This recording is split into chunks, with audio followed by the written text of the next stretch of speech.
Hello, good afternoon, everyone. I hope you managed to take your seats comfortably. We're going to have a very interesting panel. So welcome to the second panel discussion of today, titled Developing a Long-Term View During Uncertain Times. My name is Naida Taso. I am a lead of Renewable Energy Task Force in Energy Community Secretariat. I got a last-minute pleasure to moderate this panel instead of my former colleague Dirk Pușle, who will join us online. So I would like actually to invite all of you to start working on your questions, to prepare the questions for the panelists. I want to make sure that we have interactive discussion and that you also get a chance to ask whatever might be unclear after initial interventions from my panelists. But first, I would like to introduce, of course, distinguished panelists. We have, as you see, three panelists joining us here physically in Vienna, and also three panelists online. So starting with the male, the only male on the panel, Yurii Kubrushko, I apologize already for my pronunciation, co-founder of Empower and Green Recovery Fund. Then we have Nadiia Petruchenko, Chief Business Officer, SPP Development Ukraine. We have Victoria Pishmena, General Counsel, Elementum Energy. And then, as mentioned, online three panelists. I hope they can hear and see us, and at some point we will see them as well, I presume. So I already mentioned Dirk Pușle. He's a partner at BBH. Olha Ponomarchuk, Head of the Department of International Relations, Ministry of Energy of Ukraine. And Inna Sovsun, member of the Ukrainian Parliament, Parliamentary Energy Committee. As announced, I will now give the floor to all my panelists to provide up to 10 minutes either presentation or the speech about the developments they're working on. So Yurii, I think we start with you to give us a big picture of the current status in renewables in Ukraine. Okay, thank you.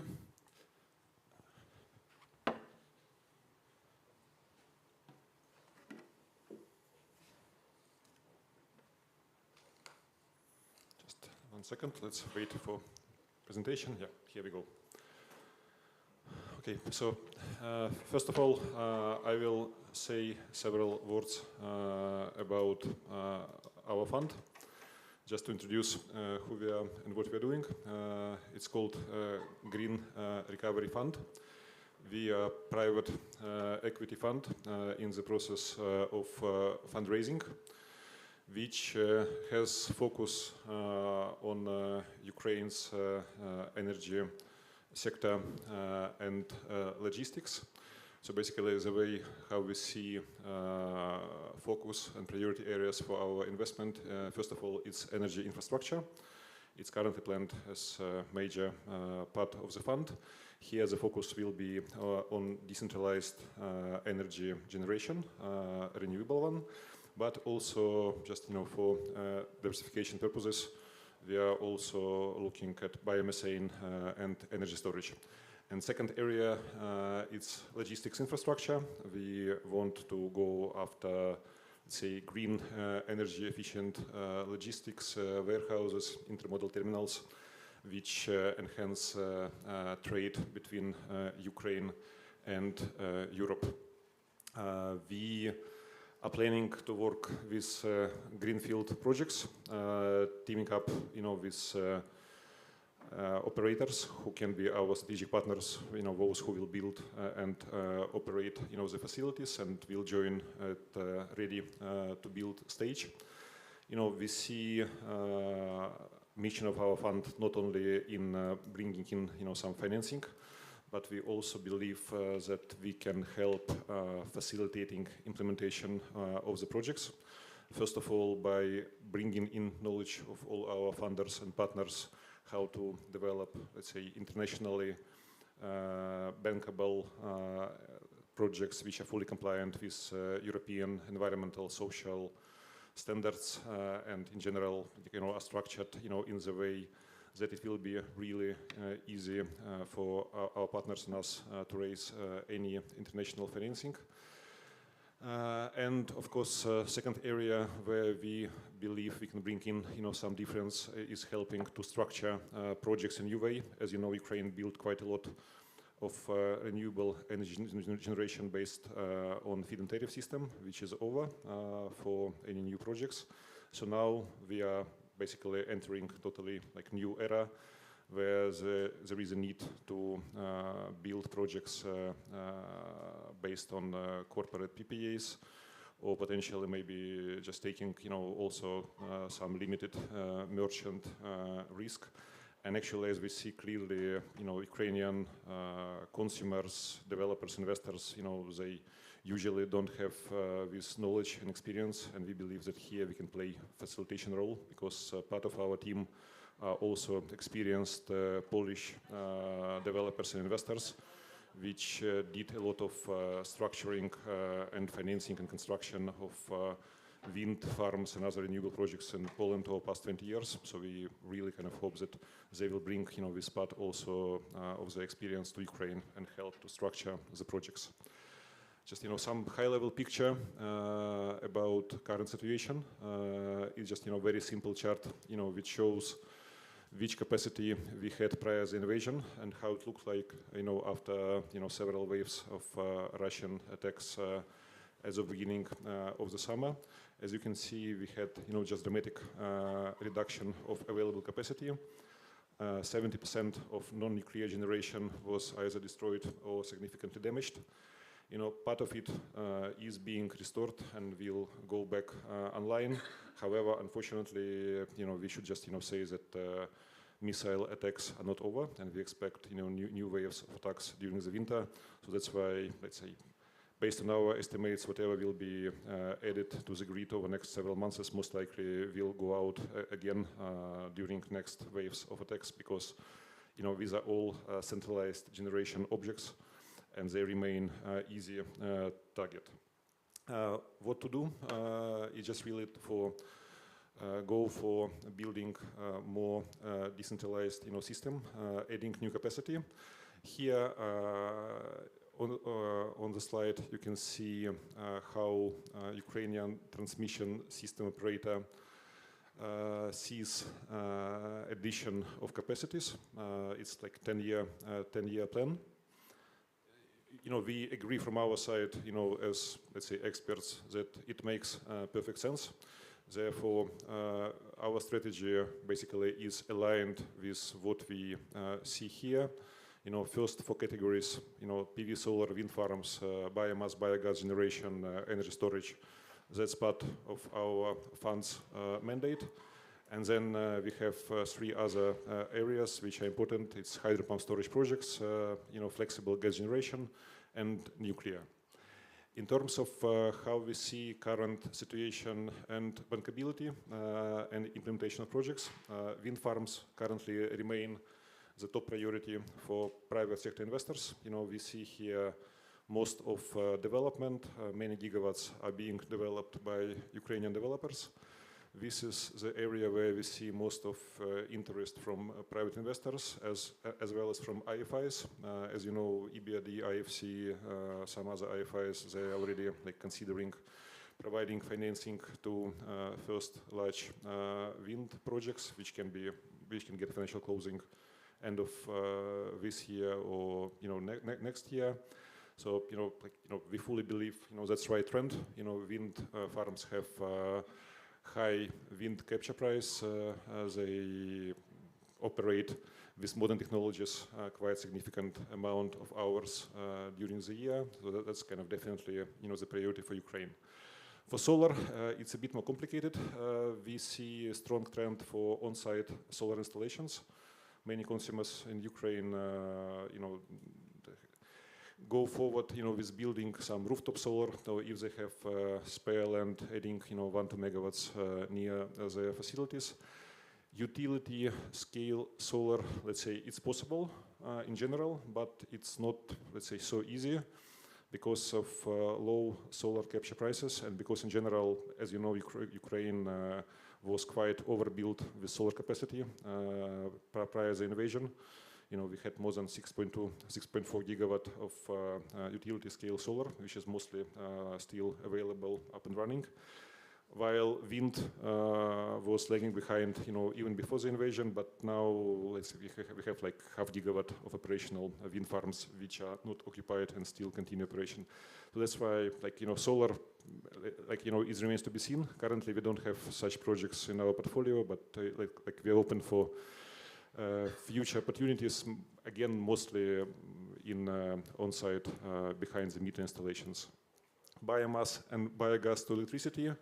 These are really hard projects. They make like perfect sense. If you're an agri company, you have your own waste, you consume your, let's say, self-produced heat, which increases efficiency of such projects significantly. But if you are just like outside investor, coming to the market and trying to build biomass, you run into headaches, how to source it, how to guarantee it for long term.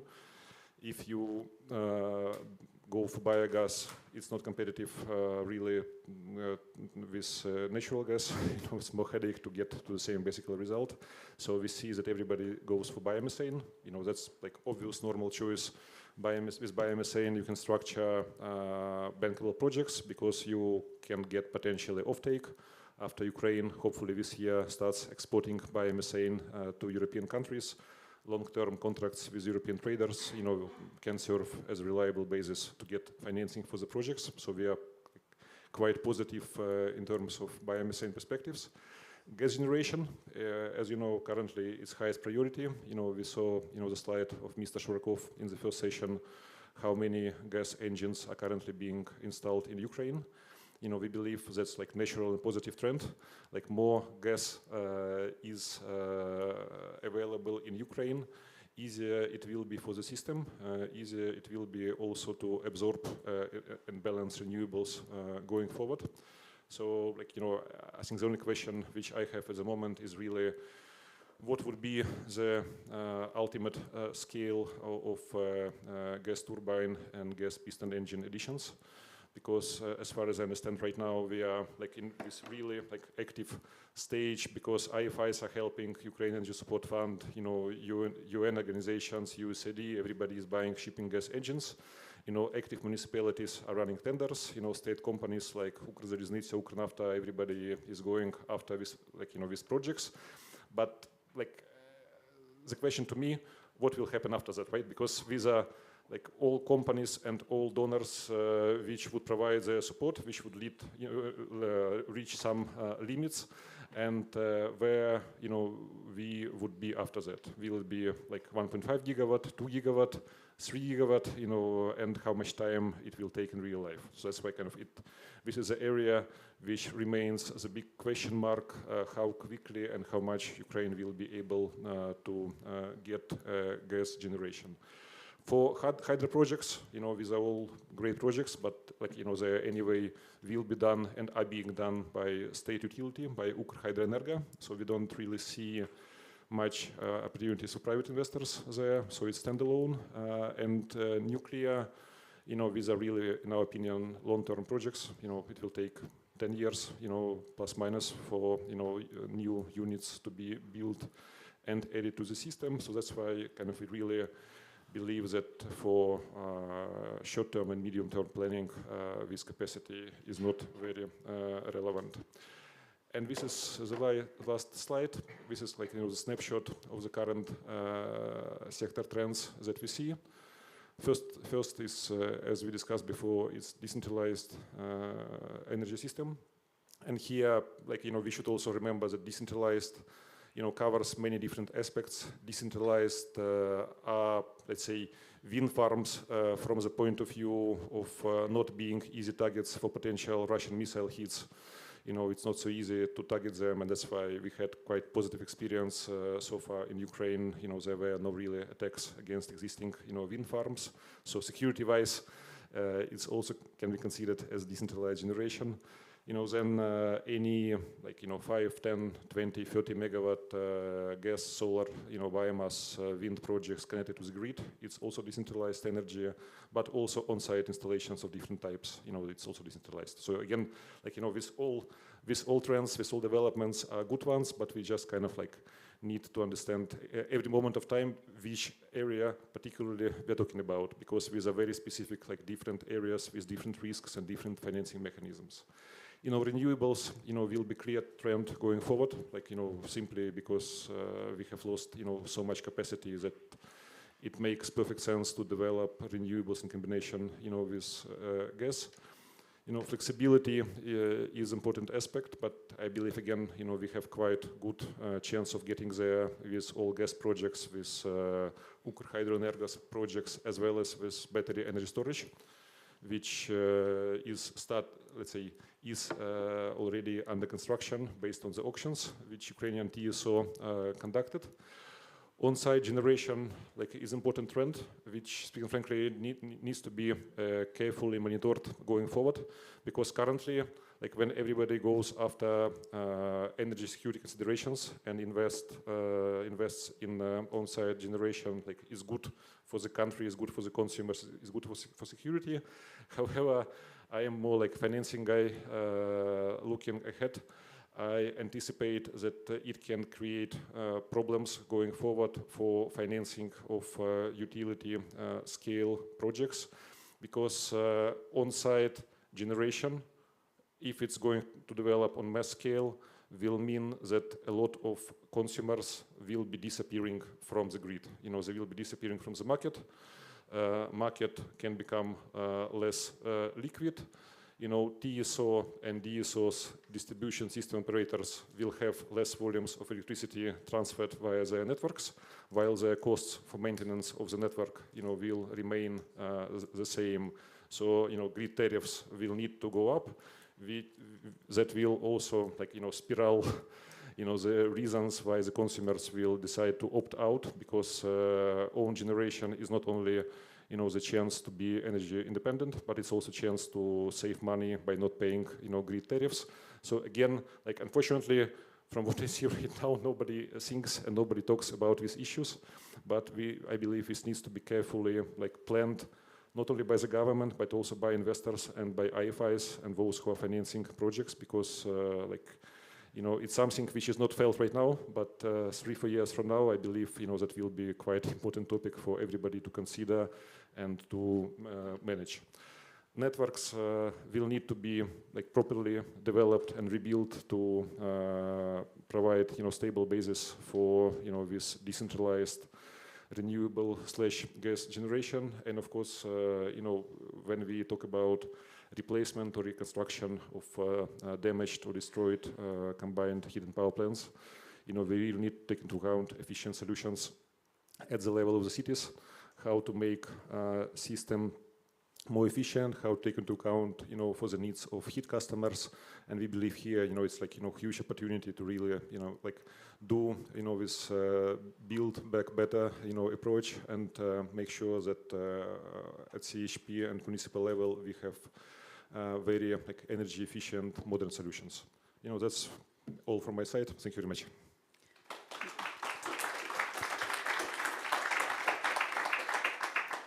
Thank you very much, Yurii, for providing this quite detailed overview of the current status and the trends. If everyone agrees, I will continue using the first names to avoid the wrong pronunciation of your surnames.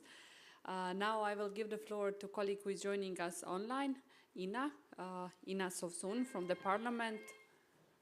Ina, if you can hear us. Yes, do you hear me? Yes, we can hear you. Perfect. The floor is yours. There's one problem. I can also hear myself. Can someone do something about that? You can hear yourself. There's an echo. If you switch off. We can hear you perfectly, but we will try to check what's happening, if it's on our side or maybe on your end. Is it still echo? You can try to mute your own and then now it's working. Okay. Perfect. That's really annoying. Morning to you all, good day to you all. I'm sorry I'm not there with you live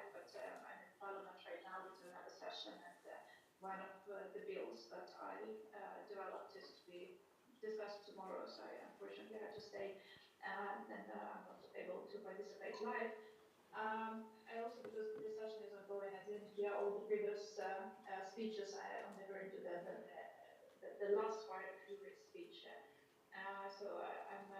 I'm aware that I might be repeating some of the things which have already been said, but I will try to do my best to present the debates, not even so much the positions, but rather the debates taking place on the political level in the investigation in the energy sector, and what are the approaches that are being discussed as solutions to the ongoing problems, to the best of my ability. So on the one hand, we recognize that as of right now, the market development prospects have become increasingly uncertain in Ukraine. Because alongside the ongoing war and continuous attacks on the energy system, we are facing also some very concerning trends in the energy policy process. Recent abrupt changes, such as the reshuffling at the regulator and the dismissal of the Ukrenergo, and they all suggest a trend towards consolidating key executive decisions within a small group of people who are not necessarily very open to discussions, or very open to the decision-making process. Will this latest decisions improve collaboration with the key stakeholders, especially the private sector? Well, that is concerning right now, because we are concerned that with this uncertain developments in the policy, that market confidence will decrease even further, and it will not attract investments, which are very badly needed in the situation that we're in right now. We also understand, and I'm talking to many people here in Kyiv, that the international partners, they are afraid to rely upon decision makers here in Ukraine and energy sector because of all those decisions that have been made recently. And these invest affairs, which have already been sparked by the war, this high level of uncertainty in the government management of the processes, it does pose significant obstacles to the growth in the sector. Additionally, we recognize that there is also a problem with unpredictability in the legislative and regulatory frameworks. Predictability is crucial for supporting investment decisions, and unfortunately, we are still in the process of creating this predictability, so to speak. Because the situation as we are seeing it right now is very contradictory. Because on the one hand, we do need to build gigawatts of new capacity and decentralized generation in a very short period of time. Other investors who are ready right now, well, let's say very few, but at the same time, the government is not necessarily sending the right messages, because we are talking about decentralized energy, and at the same time, and everybody is talking about that, and at the same time, the Ministry of Energy, the government, the president himself are talking about the need to build additional nuclear power units, which will most likely be funded by billions of the public money, which we clearly do not have, and of course this does pose questions as to what is it exactly that Ukraine wants to achieve, because you want to achieve different things at the same time. You either build nuclear power blocks, or you build a decentralized energy system. Those are two different objectives. We cannot be working on both of them, so I can understand how that poses, increases uncertainty on the side of the investors as whether to deal with the Ukrainian energy sector overall. On the other hand, the truth is that with the sharp electricity supply shortages, the need to reduce dependence on imported fuels, given that the cost for solar and wind energy are declining, and because we are seeing the huge consumer interest in self-generation, I do think that overall it does still create a strong foundation for the development of hundreds, if not thousands, of renewables projects in Ukraine. Unfortunately, this does seem to occur in spite rather than due to state policy. However, even at the wartime, around 600 megawatts of green power capacity was commissioned. I think Yurii did mention that briefly. Meanwhile, overall need is even bigger because of the attacks on Ukrainian energy infrastructure this year. We lost 9 gigawatts of electricity generation. Majority of it require complete rebuild, or rather building a new. Additionally to that, 2 gigawatts of renewable capacity has been occupied, and some of that has also been destroyed, as we understand, because we have seen what the Russian army leaves behind, and they keep very little intact once they occupy the territory. So overall, and that is supported by the calculations of Ukrenergo, in order to achieve cheaper and more resilient power system, we will need 8 gigawatts of new renewable capacity and 1 gigawatt of storages. So in order to achieve this resilient, decentralized energy system, we do need significantly more good projects and investors. And it wouldn't be fair to say that the government or the parliament is not doing anything to support those investors. Last year we passed a bill in the parliament which does change some aspects of renewables management. The new instruments which were introduced by the parliament, by the law, includes the market premiums, net billing, flexible transitions between the free market and the feed-in tariff. Those are all positive steps forward. We have to admit that the reality is still far from what is prescribed, what is written in the legislation, and the market premium mechanism is still not working as it needs to be working, and there are prompt solutions that need to be made there. But the mechanisms and strategies there, they do show that there is a general understanding that this is the direction we should be taken. But of course, it should be supplemented by other steps that need to be taken, and there are discussions about that, no decisions as of yet,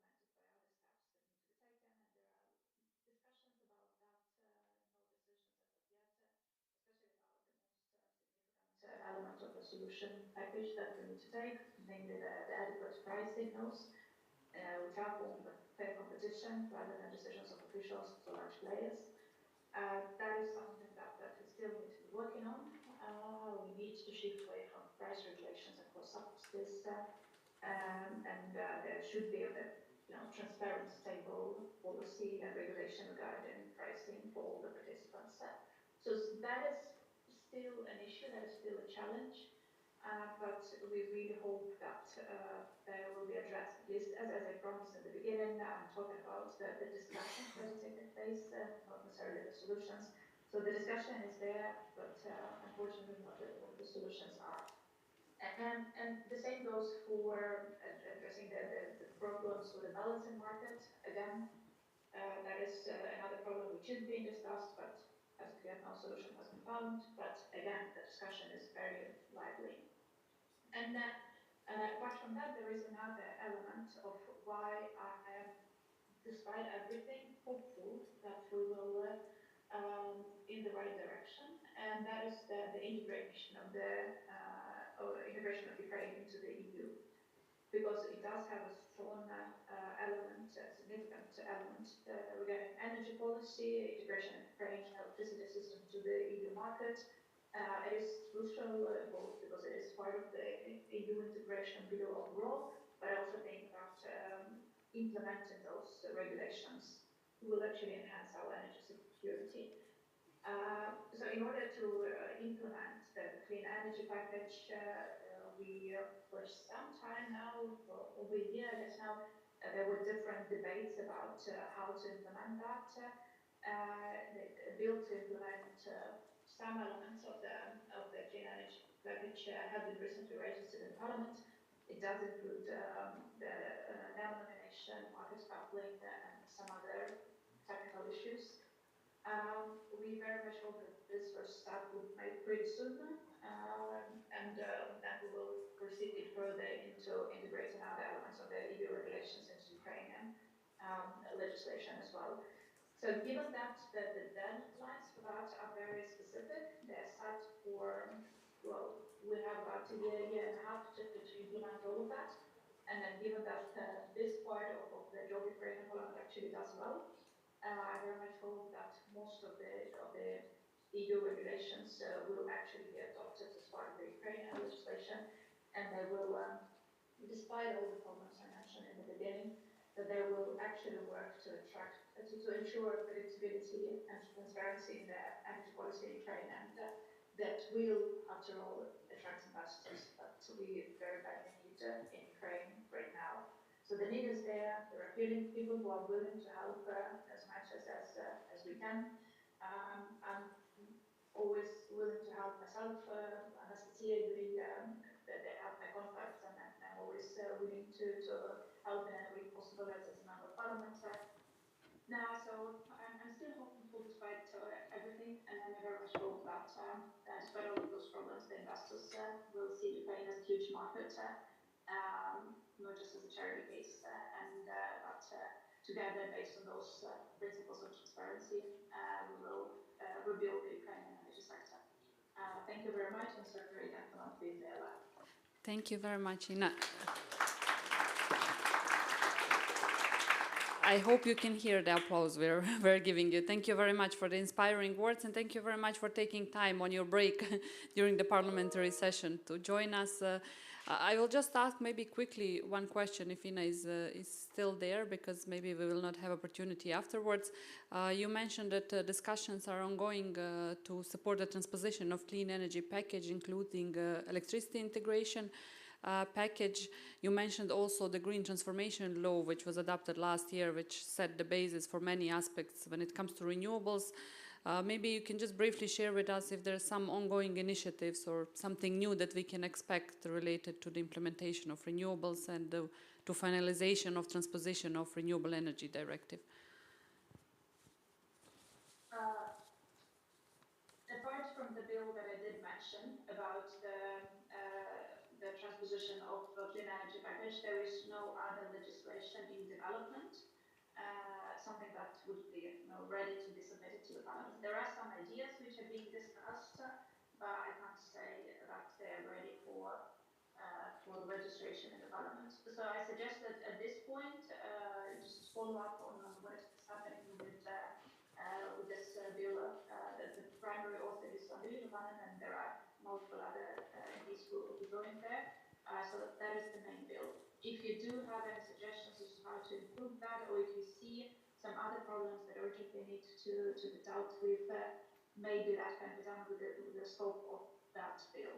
Because the reality of how the committee functions, we don't pass that many bills. We try to squeeze in as many kind of problems that need to be solved into one bill. So I suggest you keep in touch on what is going on with that legislation, and then we will see if we can expand it additionally if there is a need. Great, thank you very much. We will do that. I think we have now next speaker. Thank you, Ina, very much. I hope you will be able to follow a bit discussion, and we will get back to you afterwards. So now I would like to invite Olha from the Energy Ministry in Ukraine, who is also joining us online to provide her opening remarks. Dear colleagues, partners, I hope that you hear me okay.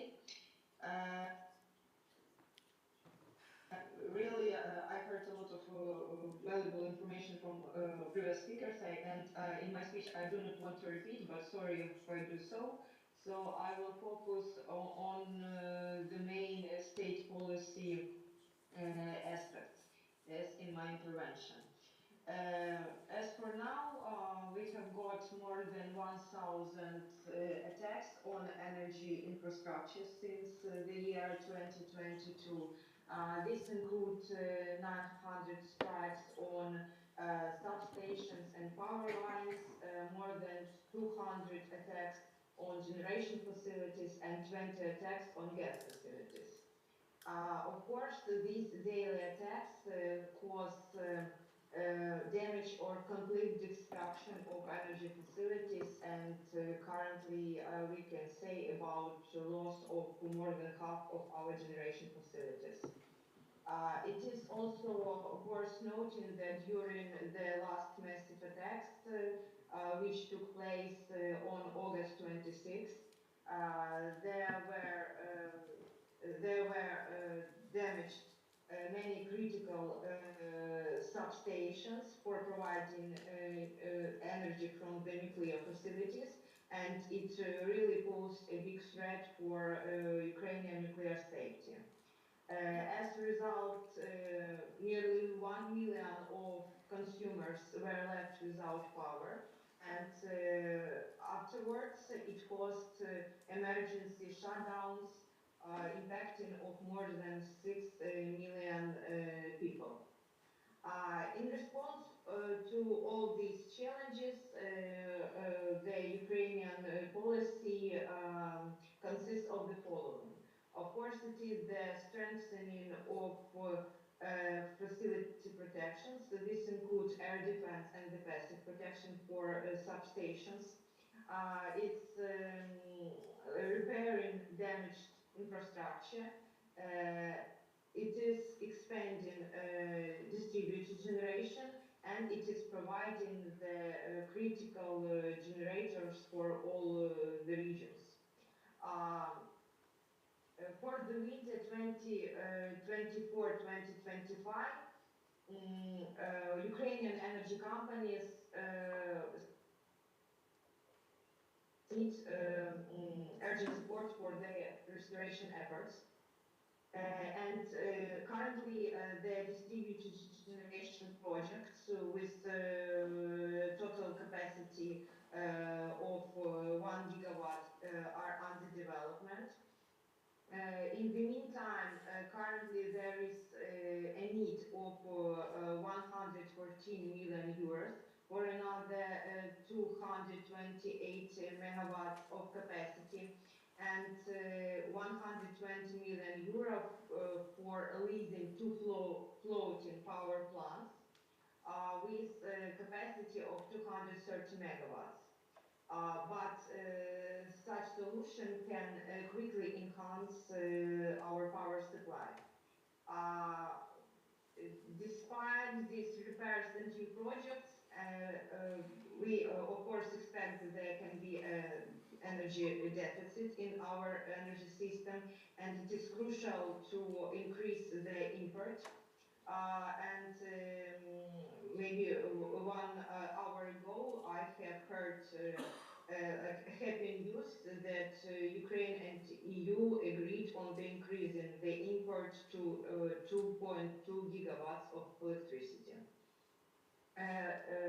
In all these efforts, and we of course rely on the significant support of our international partners. We highly appreciate the efficient operation and activity of our Energy Support Fund.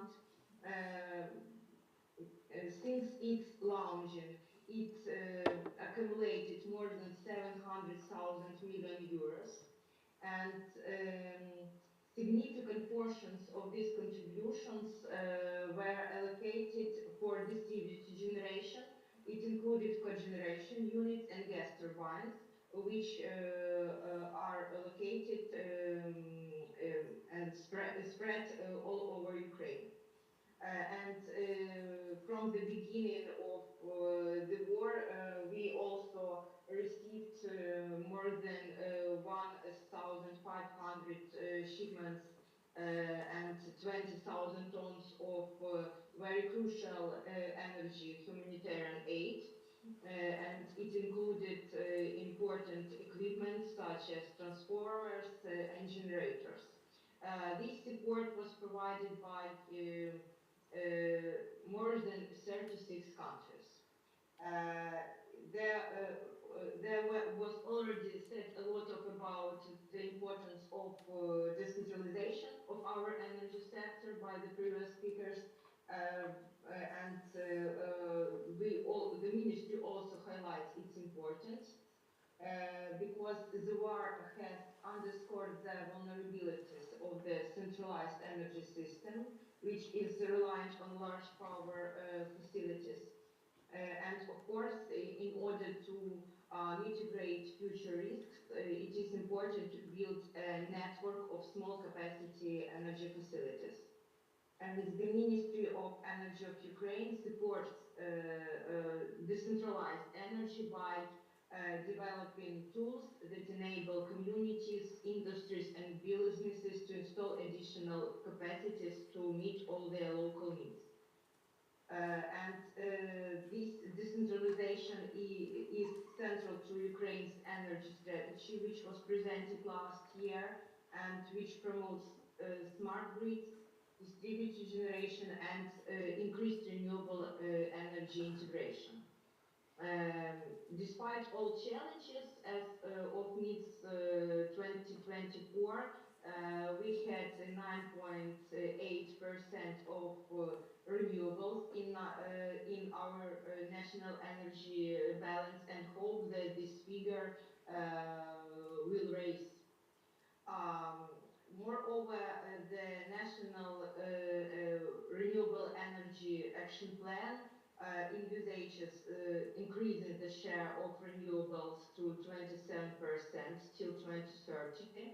It means that the current RES facilities, which count 10 gigawatts, have to be doubled during the next 5 years. And it is important that this year Ukraine cabinet approved the renewable energy quotas and scheduled the country's first auctions for renewable energy projects. The first online auction is scheduled for October 31st. It will be followed by further auctions for 88 megawatts in wind power and 11 megawatts for other renewable sources like biomass and biogas. We hope that this initiative will offer investors guaranteed state support, accelerating renewable energy development. I would also like to note that last week there was held the 28th Council of IRENA, and in the framework of this event, it was announced the allocation of 2 million euros with coordination of UNEP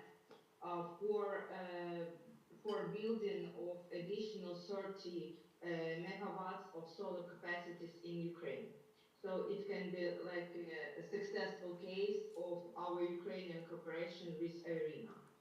It is worth noting that the ministry and the IRENA also developed a concept of new instrument also to facilitate the attraction of financing for renewable energy. It is called the Ukraine Green Energy Transition Program. Currently, it is under negotiations, but we hope that in some months we will be able to announce practical results. Of course, we believe that our joint efforts, including creating the regulatory framework and engaging stakeholders, will promote the strong contribution to our renewable energy development and to increasing energy resilience of Ukraine. Thank you.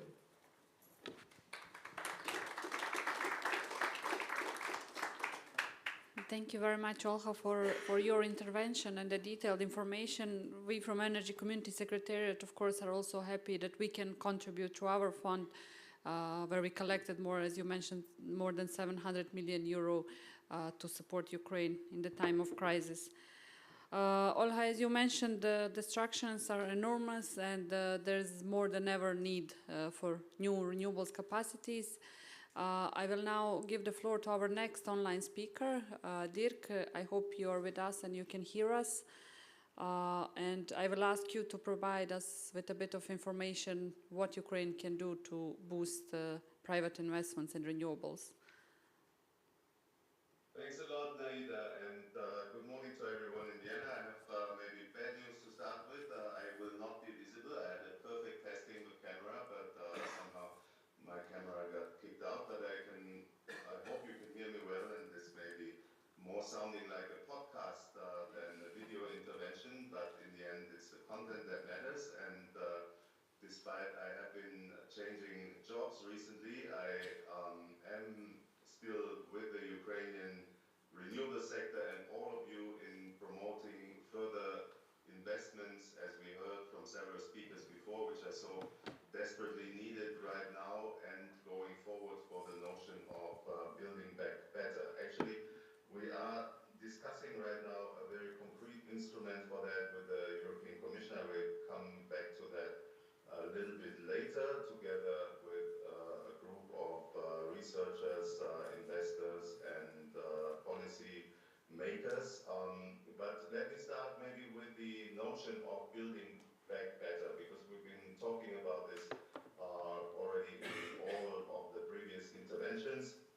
What I believe building back better means is that we have sustainable investments in the Ukrainian renewable sector in particular. And sustainable means eventually self-sustainable, so that we will not only rely on the various means of support which are currently available from international organizations, but that there is an attractive environment that convinces investors.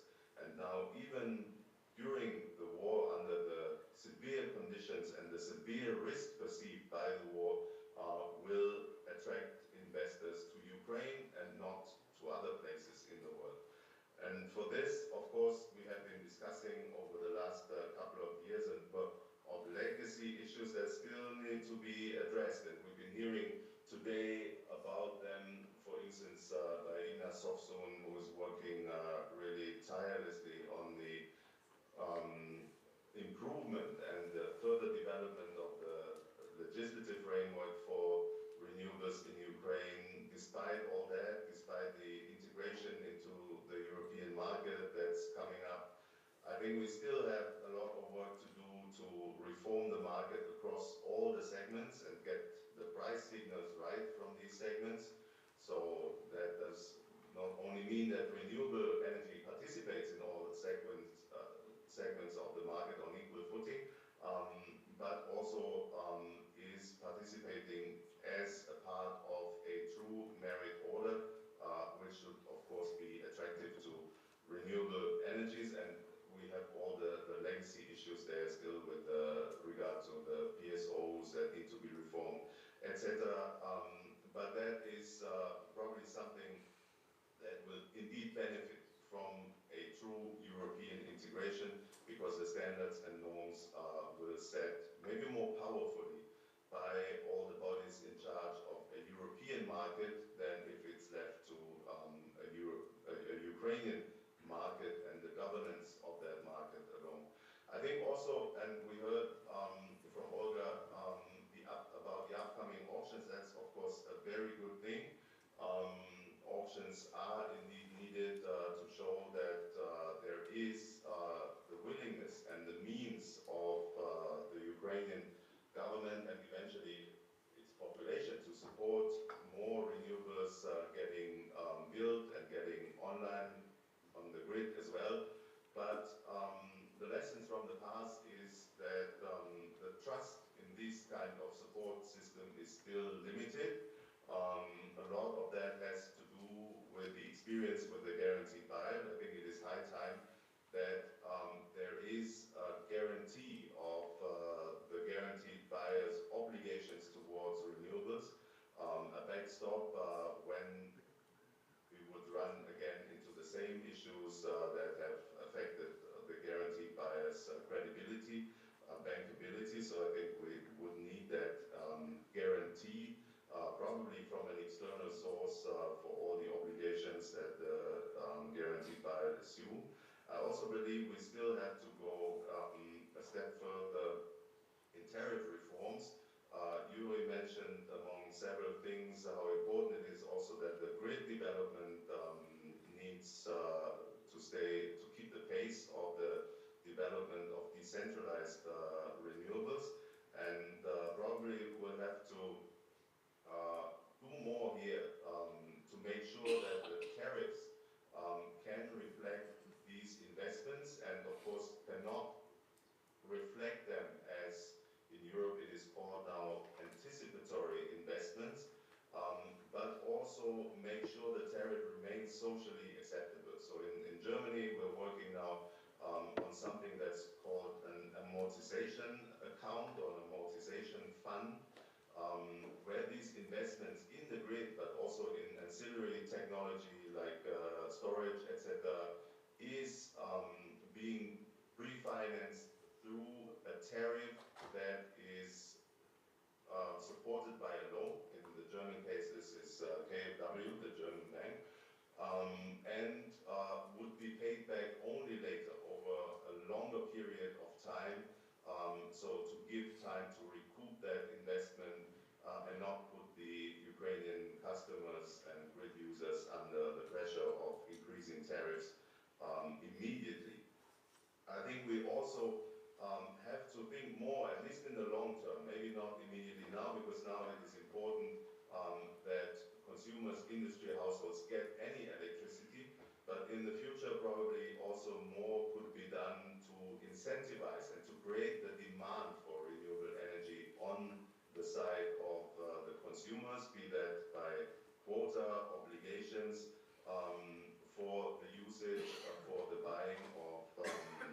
if we want to get foreign investors into Ukraine more. I hear from Yurii about his fund, which is, of course, a very important tool.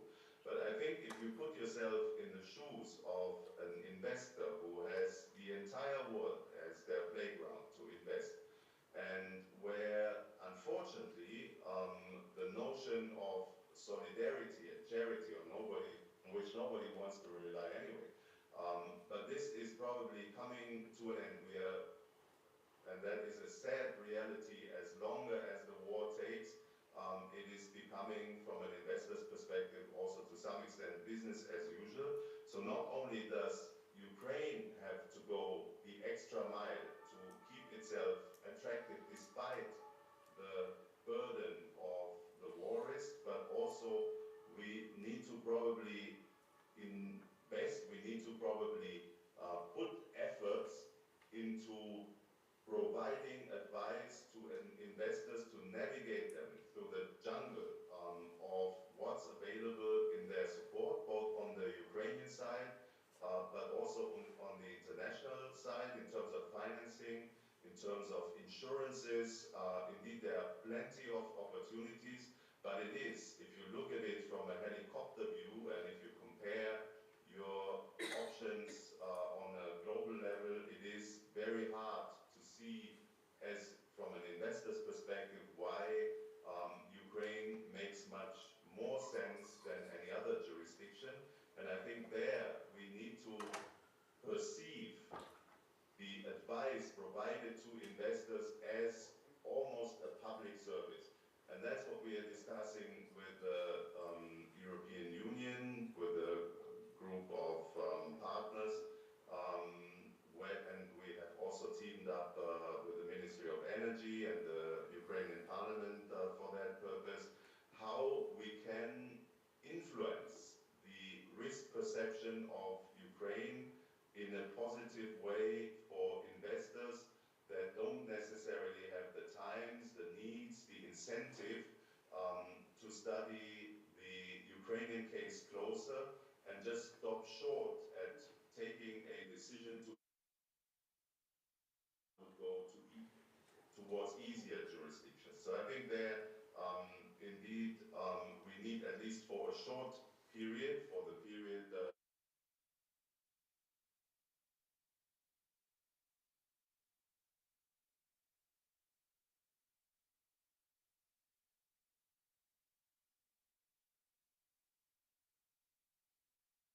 have a whole menu of jurisdictions at their fingertips. But also, when we speak about sustainable investment, I think we need to make very sure building back better also means we are not doing this in the environment as we used to know it in Ukraine. That means if we speak about decentralized investment, it's not only decentralized renewables, it's also investments by none of the incumbent dominating market players. And for this, an obvious investor group within Ukraine is probably the municipalities. And here in Germany, we have a very good experience with empowering municipalities and their utilities, giving them the right and the possibility for PPPs, for giving concessions, but also to build up and maintain in a viable manner their own utilities, which can engage in anything from district heating to energy communities, to building their own networks and for all possible energy carriers, from gas to hydrogen to electricity, etc., investing in them. That needs an empowerment, an additional empowerment of the municipalities, where the energy transition and this sustainable investment needs to happen on the ground. Not everything can and is to be decided by the government, but we need to strengthen the local player, and that's also part of the initiative that we are launching. And maybe the last point is also to build on something that Ukraine has a lot of capacities, has probably the potential to leapfrog, and that is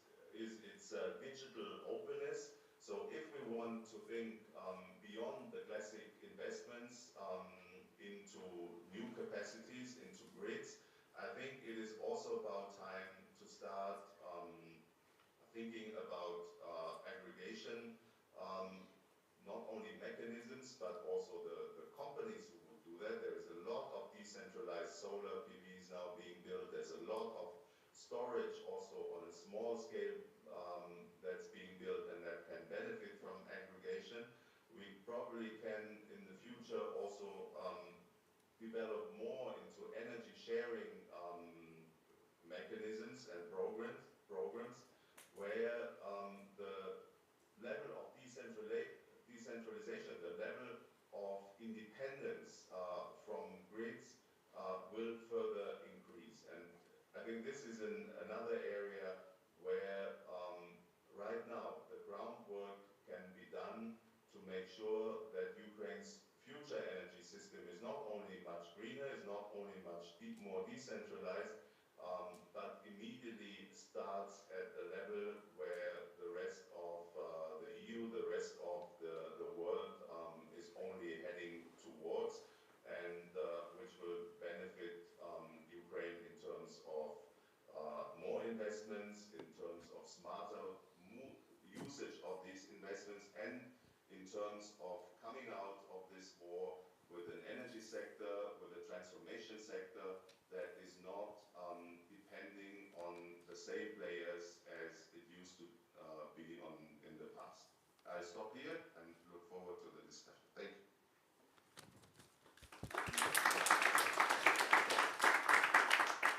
Thank you very much, Dirk, for your interesting podcast. I think you mentioned all the aspects of renewables we ever worked on together, and you never failed to keep the attention of the audience. So I have just a very brief follow-up question, because we have two speakers here still waiting to get a floor. You mentioned the project you're working with the European Commission or with the European Union, researchers, investors. Have I understood well, you're trying to navigate the investors? Is it some kind of one-stop shop you're planning to work on, or is it going to be some kind of study with all the steps which investors need to undertake, or the availability of the options for renewables in Ukraine? Thank you, Naida. Yes, it's the former indeed. We see that, in particular, this situation, an investor finds itself that is a lot of complexity and a huge amount of perceived, actual or only perceived risk on the Ukrainian side, and a lot of possibilities as well for different support. Think of the insurance schemes that are available, and for instance, there's an insurance scheme by the German export agency, which is very much underused, despite it covers essentially all the war risks that you may think of. They need to have this, you can very well call it a one-stop shop of helping them making the decision, because nobody, or not many investors will allocate a lot of resources in studying the case of Ukraine if they have so many options worldwide. So in order to allow them to dive deeper into the possibilities and risks in Ukraine and eventually take the decision, yes, it's worth it, I think they need to be provided that service of one-stop shop advice. And I think it's also beneficial for the IFIs and other donors supporting renewables right now, because that will not only be relevant in the design phase or in the phase of taking the investment decision and then making your business plan bankable, but also in the implementation. That's another problem right now, that on the ground, of course, you have a lot of service providers who help you from the perspective of an IFI, for instance, to assess how the project is advancing and whether, for instance, the next payment tranche would be legitimately due or not, to do the due diligence in that respect. But again, this may, and that's unfortunate, but that's the way it is, this may require maybe also a level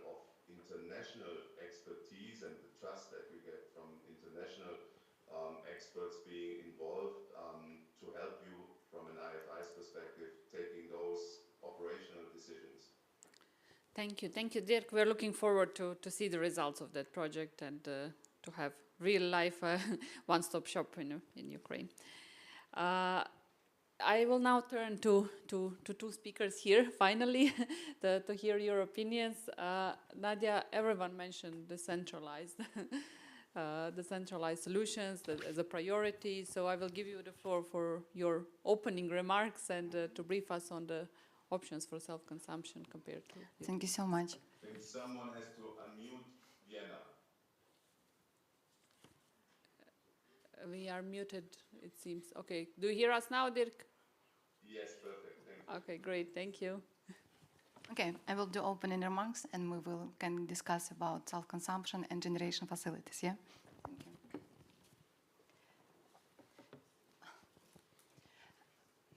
Ladies and gentlemen, good afternoon. First of all, I would like to express my deepest gratitude for the organizers for such an important event. It is a pleasure to be here with all of you. My name is Nadiia Petruchenko. I am the co-founder and chief business officer at SPP Development Ukraine. SPP Development Ukraine is Ukrainian energy company.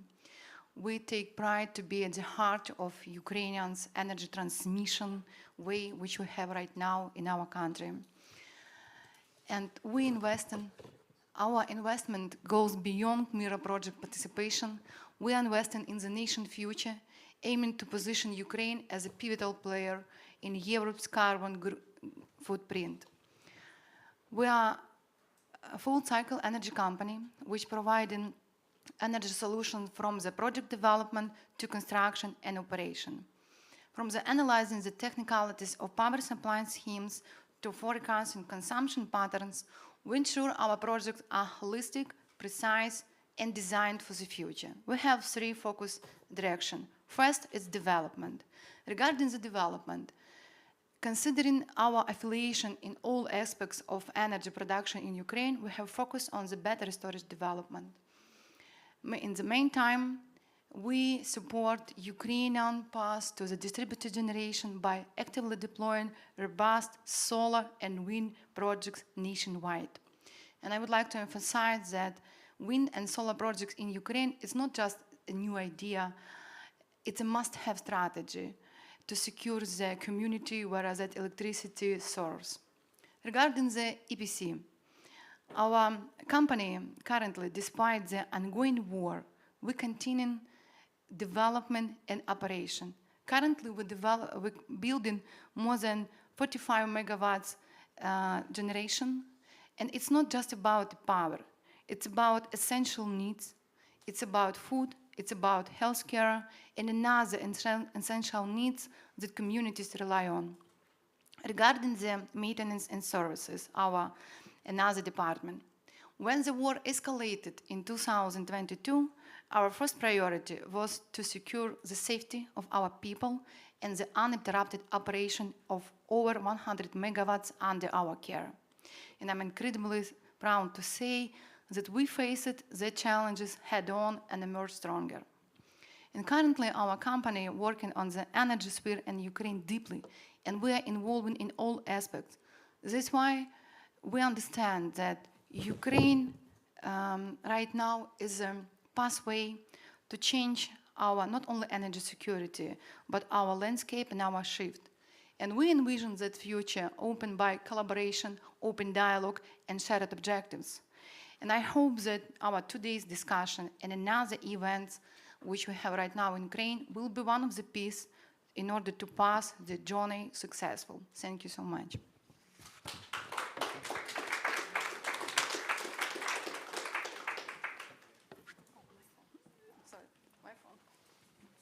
No problem. Thank you very much, Nadiia. I will have a follow-up questions, but first I would like to give the floor to Victoria as well to talk about the new opportunities, trends, and options for renewables.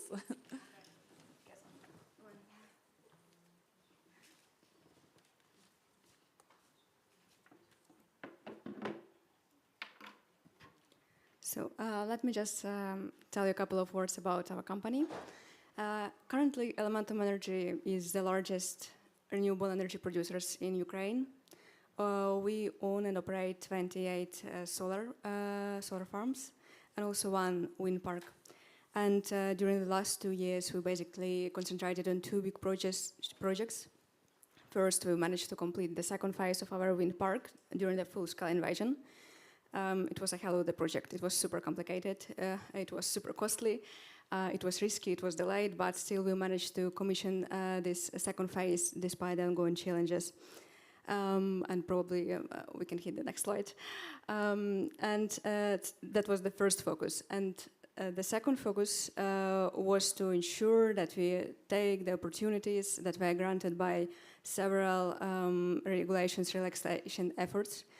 Today, Inna so soon said about the Green Transformation Act, and I can affirm that we benefited from two significant legislation changes that allow us to adapt better to ongoing challenges.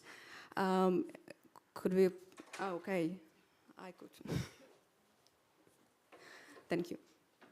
So basically, apart from these two projects that we realized during these 2 years, currently we have two big projects in development. Sometimes I call them four, because the first wind park in Odessa region, it would be a big asset, and we expected it to be operational under a corporate PPA. We've been working it. We started to work with this park before the full-scale invasion. And the new project, basically 3-year wind parks, super decentralized wind energy.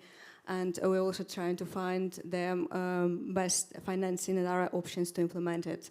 And hopefully with the hope to start construction next year if everything goes super smoothly. But today, as Naida introduced, I would like to focus on the challenges and the opportunities that we see. Some of them, they were mentioned by the previous speakers. So obvious challenge rests with the logistics and construction. Apart from the very idea that it's complicated to risk and construct something during the ongoing invasion, and the additional costs and risks that we need to take over, given that given unavailable technical expertise at the site that is usually proposed and suggested by the wind power manufacturers.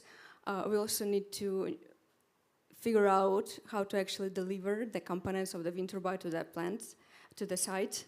And we also need to make sure that we coordinate everything very smoothly, because we understand that once there is delay, even with one component, that the cost for the project would rise dramatically. Another issue is teams and talent, I can affirm that we have many staff and uncertainties.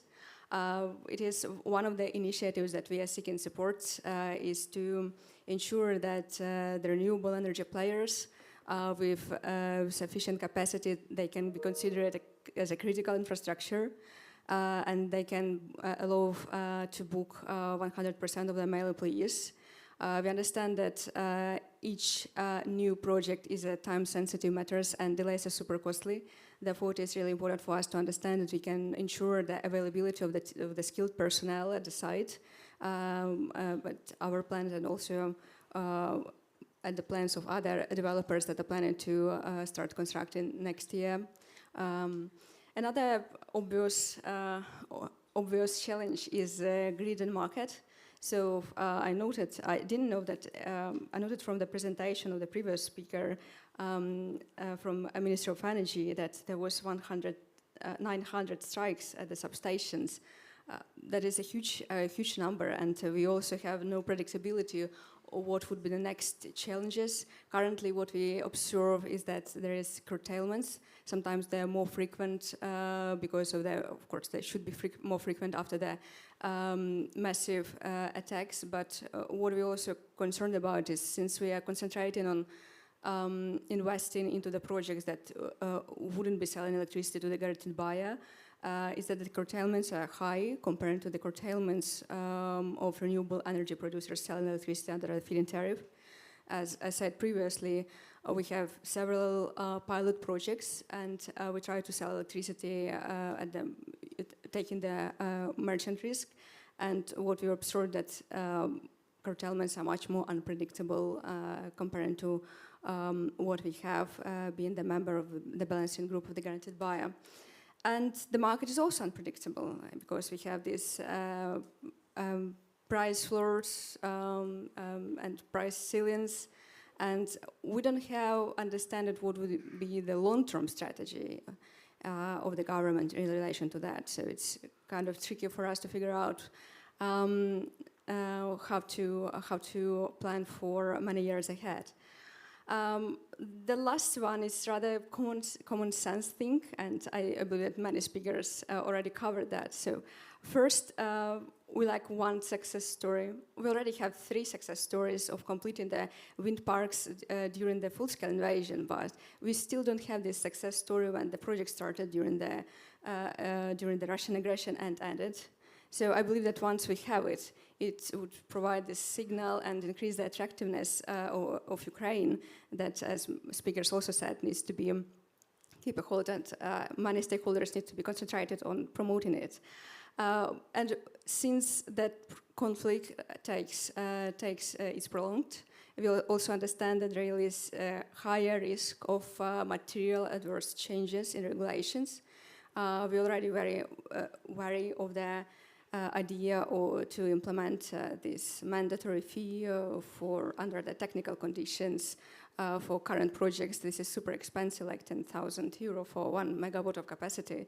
And we believe that such type of the barriers and the initiatives, they might arise in the future. And I really appreciate the efforts of the organizers of this event and many active participants that decided to voice the position of the market. But this is the challenges, but we also have the opportunities. This is a good part of my presentation. So, as I said, there were 2 major developments in regulations. And the first one, it took place in 2022. And it was a sign from the parliament that the country, they want to build a trust with the investors. Because for those who know the situation of Ukrainian renewables, there is the historical debts under the feed-in tariff, so this is not a sustainable model, to borrow the words of Dirk. But in 2022, it became possible to, instead of just staying in the balancing group of the guaranteed buyer and not get paid, to put your long-term PPA on hold and try yourself in the commercial sales. So we ran several pilot projects. We understood that it can work somehow for wind. It works much worse for solar power plants. And but I think that one important aspect of this change is that we understood that the constructive dialogue is possible, so there is no retroactive changes to the regulations, and we basically can adapt, and the government takes steps towards suiting our adaptation. Last year there was Green Transformation Act. I think it was a big development for renewables in Ukraine. It allowed and introduced the concept of switching from the feed-in tariff to the feed-in premium. If somebody of you are interested, just please send me a message, because I have a different presentation, very detailed on that one. What are the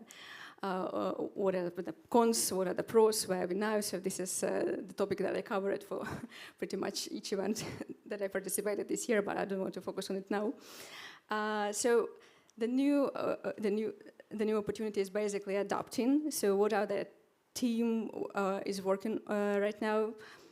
Basically what we did once there was this big regulatory change, we tried to increase the amount of expertise in-house for selling renewable energy at the market. And currently we are just trying to find the best balance, because normally when you sell electricity and your renewable energy, you sell it with a discount comparing the day-ahead market prices, because well, you rely on the weather, you are unpredictable, so it comes with a cost. So we're just trying to figure out the perfect mix that can be used for our new projects in development.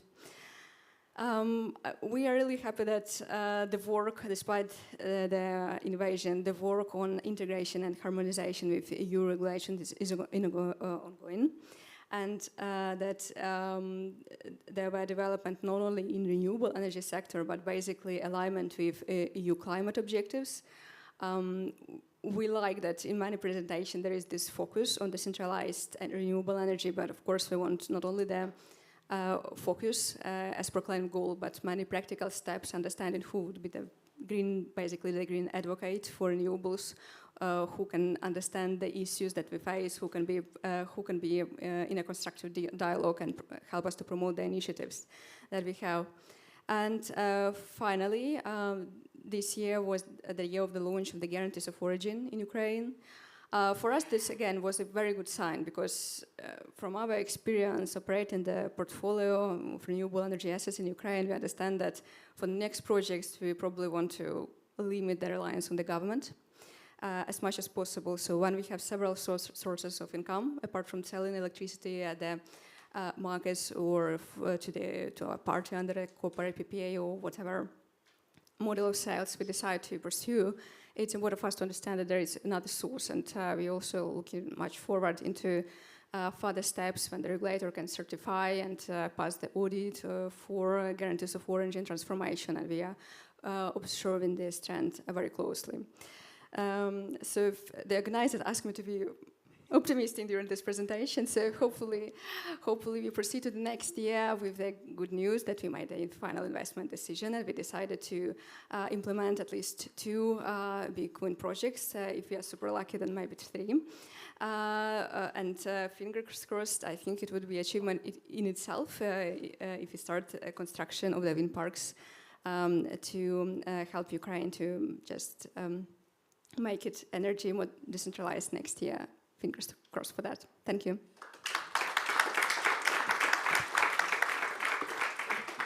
Thank you very much, Victoria, for being optimistic and providing opportunities besides all the challenges which we heard during today's panel. And thank you for mentioning guarantees of origin, because this is the project really close to my heart, and I'm glad to see that finally the registry in Ukraine is implemented, that guarantees of origin are being issued.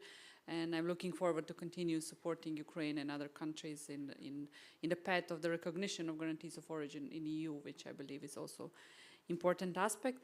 So now I know you're all hungry, we are all tired. We have 10 minutes or 12 minutes before the lunch, but this is your opportunity to say something positive, optimistic, or to maybe mention some challenge which we didn't have time to mention, and to ask questions, to use the opportunity that we have this distinguished speakers with us here personally and online, and to ask questions which you might have and you don't have anyone to answer. So is there anyone from the audience? Yes, please. I think I helped you with the...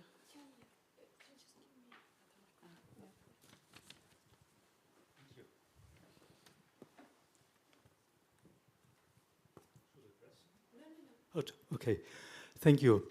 I would like to ask a question in relation to the first presentation by Yurii. There was a slide which was quite interesting for me. It was a slide what needs to be invested according to the Ukrenergo, to the transition system operator. And for me it was really astonishing. If you look at the numbers, about 38 billion investment plan, more than half, than 20 billion, is for the nuclear power plants, and 18 billion for all the other sources. And the first question is, if we look then at what is going to be built as a capacity, it was that this 20 billion was for 24 gigawatt. And for 16 gigawatt, all the 18 billion were planned. So this is quite a contrast, and I think there is really a question whether this should not be more a topic of discussion also, whether here the investment priorities are put in the right manner.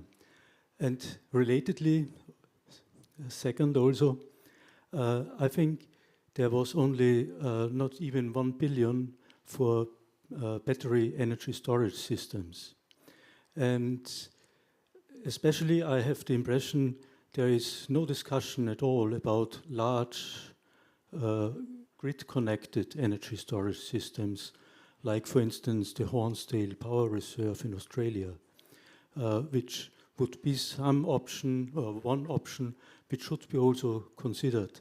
especially from the viewpoint of the transmission system operator, because it really helped to stabilize the grid in Australia because of problems having there with droughts and so on. So I think this is also something worth considering. Thank you. Thank you very much for good question. Let's say the table which was on the slide, it actually represents the modeling of Ukrenergo, how they see, let's say, optimal least cost generation mix going forward.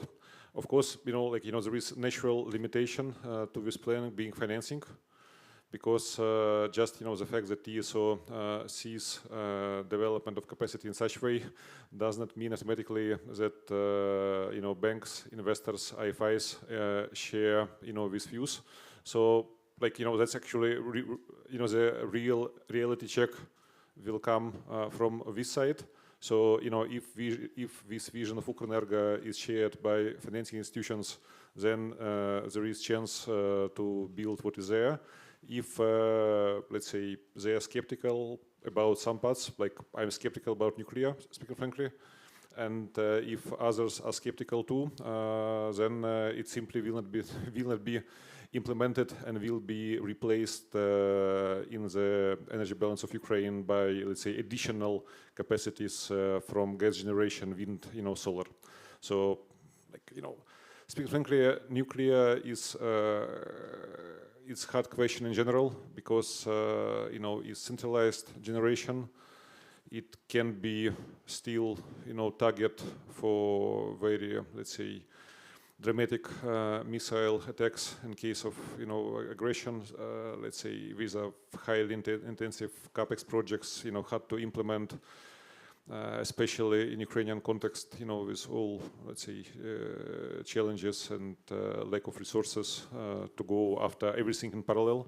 So, that's really hard part. About storage, I would say that as of now, development of storage in Ukraine is mainly based on provision of ancillary services. If you follow the news, Ukrainian TSO Ukrenergo, they started holding auctions for so-called special auctions with 5-year contracts, for frequency containment reserve, frequency restoration reserve. So basically, the amount of the capacity which they are submitting for these auctions is based on respective calculations approved by NCE. So basically, as Ukraine right now is full-scale member of NCE, FCR and FRR capacities which TSO plans to support developing in Ukraine via these long-term auctions and contracts are the capacities which were approved by NCE as Ukraine's contribution to overall FCR and FRR capacity needed for stable functioning of NCE. Unfortunately, in Ukraine, it's still not feasible to build storage for electricity price arbitrage, because we don't have negative pricing, because we have price caps which are set by the regulator. These price caps were increased over past 2 years to allow normal trade with Central Eastern European countries, and in particular to allow for commercial import of electricity to Ukraine. But at the same time, the spread is still not sufficient to make sure that price arbitrage works for investors. So they just go forward just purely based on ancillary services market. And that's why the capacity which was on the table, it mainly represents current estimates of Ukrenergo needs in FCR and FRR. However, going forward, we expect that this figure will change, because once situation with war stabilizes in Ukraine and we have growth of consumption, there will be natural rebound in consumption, in generation, and this will by itself will also mean that NCE will expect high contribution from Ukraine to European ancillary services provision, and that's why this capacity can increase. But let's say, I would say, any major increase where we would see not just hundreds of megawatts, but gigawatts, it will really come from further development of the market, full phase out of price caps, where electricity will be fully left to the market. Thank you, Yurii, and thank you for the question. Someone else from the audience wants to ask something? Yes, please. And please just briefly introduce yourself, and then, if it's okay, ask the question. Hello, my name is Pierre, and I'm representing IFO, the Danish ECA today. You guys spoke about it, but you definitely not terminated your conversation around the PPAs. And I'm really interested to hear your views on what is the predictability and what's the scenarios for having PPAs in the current scenario. Let's say in general, PPAs made sense even before the invasion, but especially after the invasion, especially because right now, it's natural that with such high deficit, prices in Ukraine for electricity increased, significantly over past, 2.5 years. We were at the levels, let's say, somewhere around 50-60 euro prior to the invasion, more or less. And now we are firmly above 100 euro right now, 130, 140 euro per megawatt hour. And, Ukrainian consumers really finally realized that electricity is not something which is always available and which is always priced, cheaply. So now there is natural interest from consumers to go for long-term PPAs, which of course is also preference, for investors and IFIs. However, I would say, we have, first of all, quite big gap in terms of overall education. It's very new concept and very new scheme for Ukraine. So as we see from all discussions, with investors and consumers, that in general consumers have very simplistic understanding of the idea, but they underestimate and don't understand the complexity of electricity market and how it works. So when you start basically coming to them, explaining what types of PPAs, PPAs are there, what is, physical delivery is, how to do balancing, what is financial PPA, what are the differences, should they work directly, with wind farm or solar farm or via trader, this level already of potential alternative, the pros and contras, it already kind of makes heads blowing up, for consumers. So I truly believe, there is quite heavy work to do on our side as investors, as associations, to really somehow simplify, the products, simplify the offering, what potential can be done. So that's kind of one area of focus. Second area, which is really important for dynamics of PPA deployment in Ukraine, I believe it's question of finding this right balance between on-site generation projects, which are crucial now, very important now, and really must have to ensure that electricity consumers, industrial, commercial, have some reliable source of electricity to continue their operations, which is crucial for survival of the country and also just overall the livability of Ukraine, if I may say. But at the same time, right now, I would say over past 4 or 5 months, we see clear change of focus for not all, but some consumers, that rather than going for PPAs with grid-connected renewables, they would rather try and go after their own generation, some gas engine on site to cover, their basic needs. Because, with corporate PPAs, you don't get, unfortunately, as of now, based on current legal and regulatory system, this benefit of uninterrupted supply of electricity.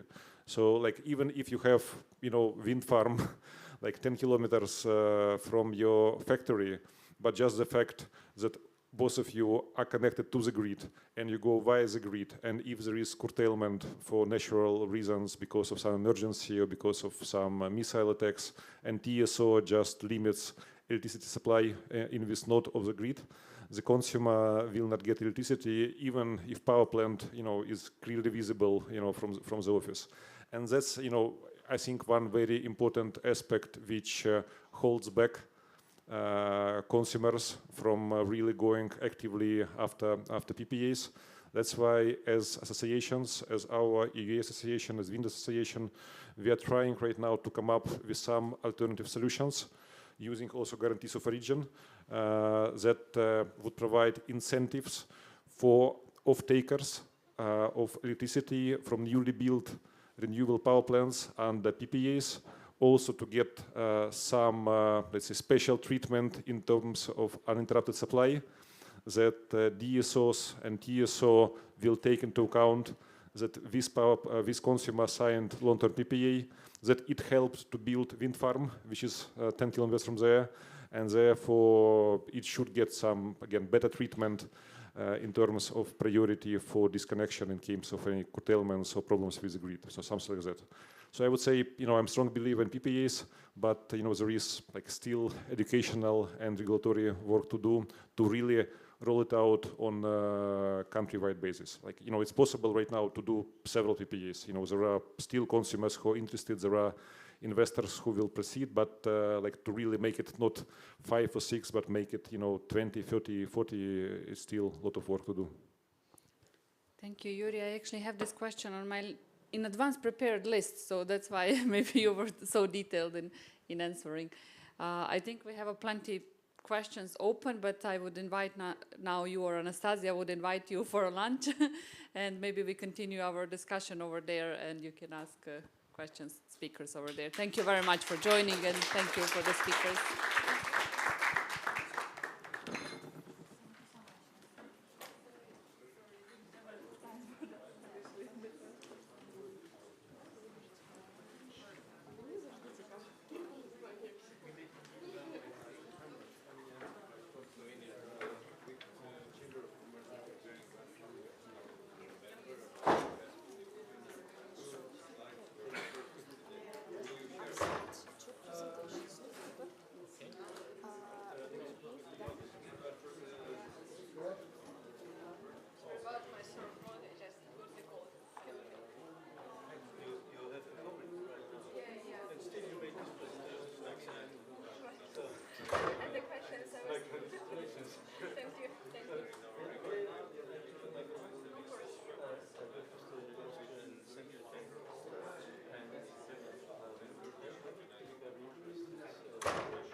außer Teams? Also wie bekommen alle Mikros?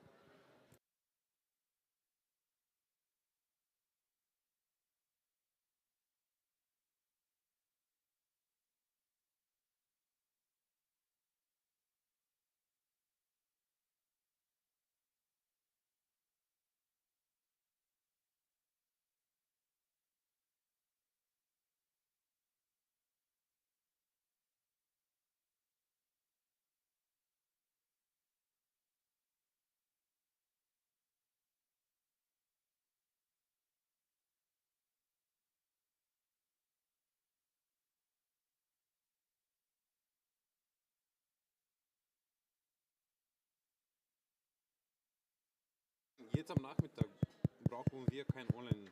Also ist nichts mehr. Wir haben nichts mehr, sondern brauchen wir nicht mehr Kurbel am Mischpult. Aber wir haben jetzt in der Früh 3 Online-Speaker gehabt und die sind nicht.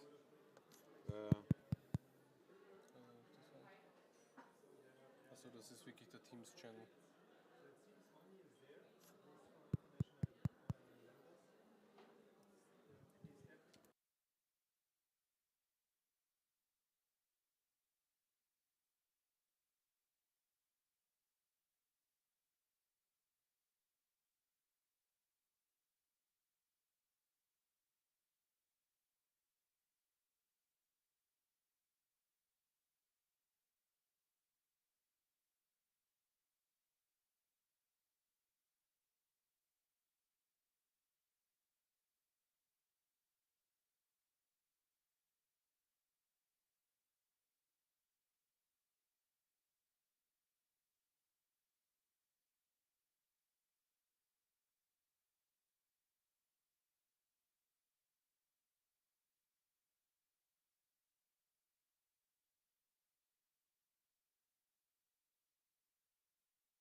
So?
in DC last week.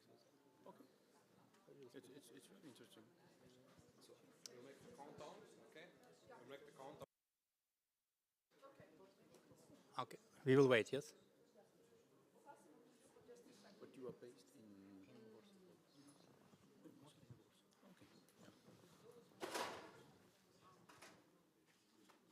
Okay, ready? 5, 4, 3, 2. Ta-dam! Hello? No? 1, 2, 3. Sorry. So maybe? Yeah. 1, 2, 3. It's working? No? No. Gar nichts. Aufnehmen.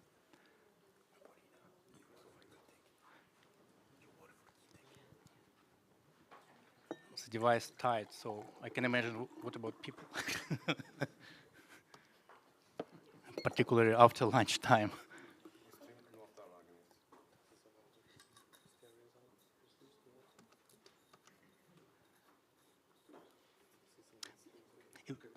Yeah, and Steam is working. Okay, so dear colleagues, we have survived after lunch break, and I would love to continue a really important questions which we already raised on the previous sessions regarding opportunities, challenges, risks, and right now I would like to introduce that we will speak about financing and about investment and renewables and risks and how to mitigate this risk. And I would like to highlight that this panel is a really unique panel because we have both sides on one line, financial institutions and private companies. Usually they're on different sides of negotiations on the table, but now we are all together, and it's a great chance to you to kind of get insight from the first hand and all on how actually to attract investment. And before we start, I would like to make a cycle of introduction. Just briefly introduce yourself, who you are, what company you represent, and about what you will speak today. Just one round. Yes, hello, my name is Peter Larsen, and I'm representing IFO, which is the Danish ECA, and basically I'm representing the Ukraine fund within IFO. So what I would like to talk about today is how we do fund projects in Ukraine and what we're made there, and of course with the focus on energy projects. Personally, I've worked within energy projects for the past 15 years, but mainly in North and South America. So, yeah. Hello, my name is Mikhailo Chulkov. I'm director of the company European-Ukrainian. It's a part of the Longwin group. We create the renewable projects. We work in France, Poland, Western Balkans, and Ukraine. And I will speak a little bit about Ukraine projects and the need of finance for Ukraine projects and how they survive. Thank you. Hello, everyone. My name is Oleksandr Melnik. I am head of corporate and M&A practice at Golo Law Firm. It's one of the leading Ukrainian law firms.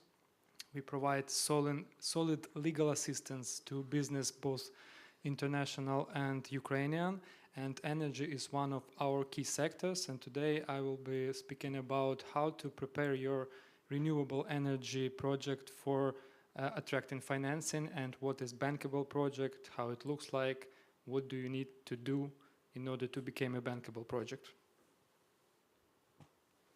Yeah, hello everyone. My name is Polina Karchak. I am head of finance of DTEC Renewables. So we are a Ukrainian-based company who creates renewable projects starting from greenfield development, construction, EPC, and finishing with operation and maintenance. And I will talk about financing of new projects from the business perspective, as we have certain experience in construction of the projects during the war. Thank you. Good afternoon, colleagues. Slava Hordienko. I'm representing International Finance Corporation. I'm part of the Europe infrastructure team covering Ukraine and South Caucasus. And I'll speak briefly today to introduce our Ukraine program and some of the aspects on how we work around the challenges in Ukraine. Thank you. Hello, my name is Charles. I think we've met already this morning. Nevertheless, I present myself again. I work as a policy officer inside the Director General of the Commission in charge of enlargement and the neighborhood. The neighborhood goes from Morocco to formerly Belarus. It is now, Belarus is now out of it, suspended. Nevertheless, we work on neighborhood, but we work especially also on enlargement. And when we speak about the neighborhood, when we speak about enlargement, there's been a tremendous amount of importance given to Ukraine, rightfully so. And so there's been a directorate, a specific directorate created in the Director General for Ukraine. And I'm part of this directorate in the interinstitutional and coordination team. Voila. But specifically, I'm working on private sector projects and public sector projects, but mainly in renewables, in energy, but also in capital markets. That's another topic. Yeah, thank you a lot. And before we start, I would like just to highlight the current situation with the real needs of energy. If you can put a slide, one slide, with the energy needs, which is, yeah, right here. So the total recovery needs of Ukraine, particularly in the energy sector, is estimated over $50 billion, as you may see.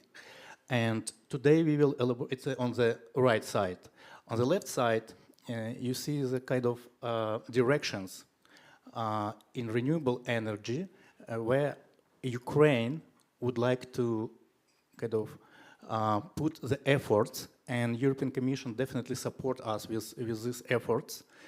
And between needs and directions, you can see the QR code. It's a QR code for several projects from local communities and municipalities for the total amount, $1.5 billion.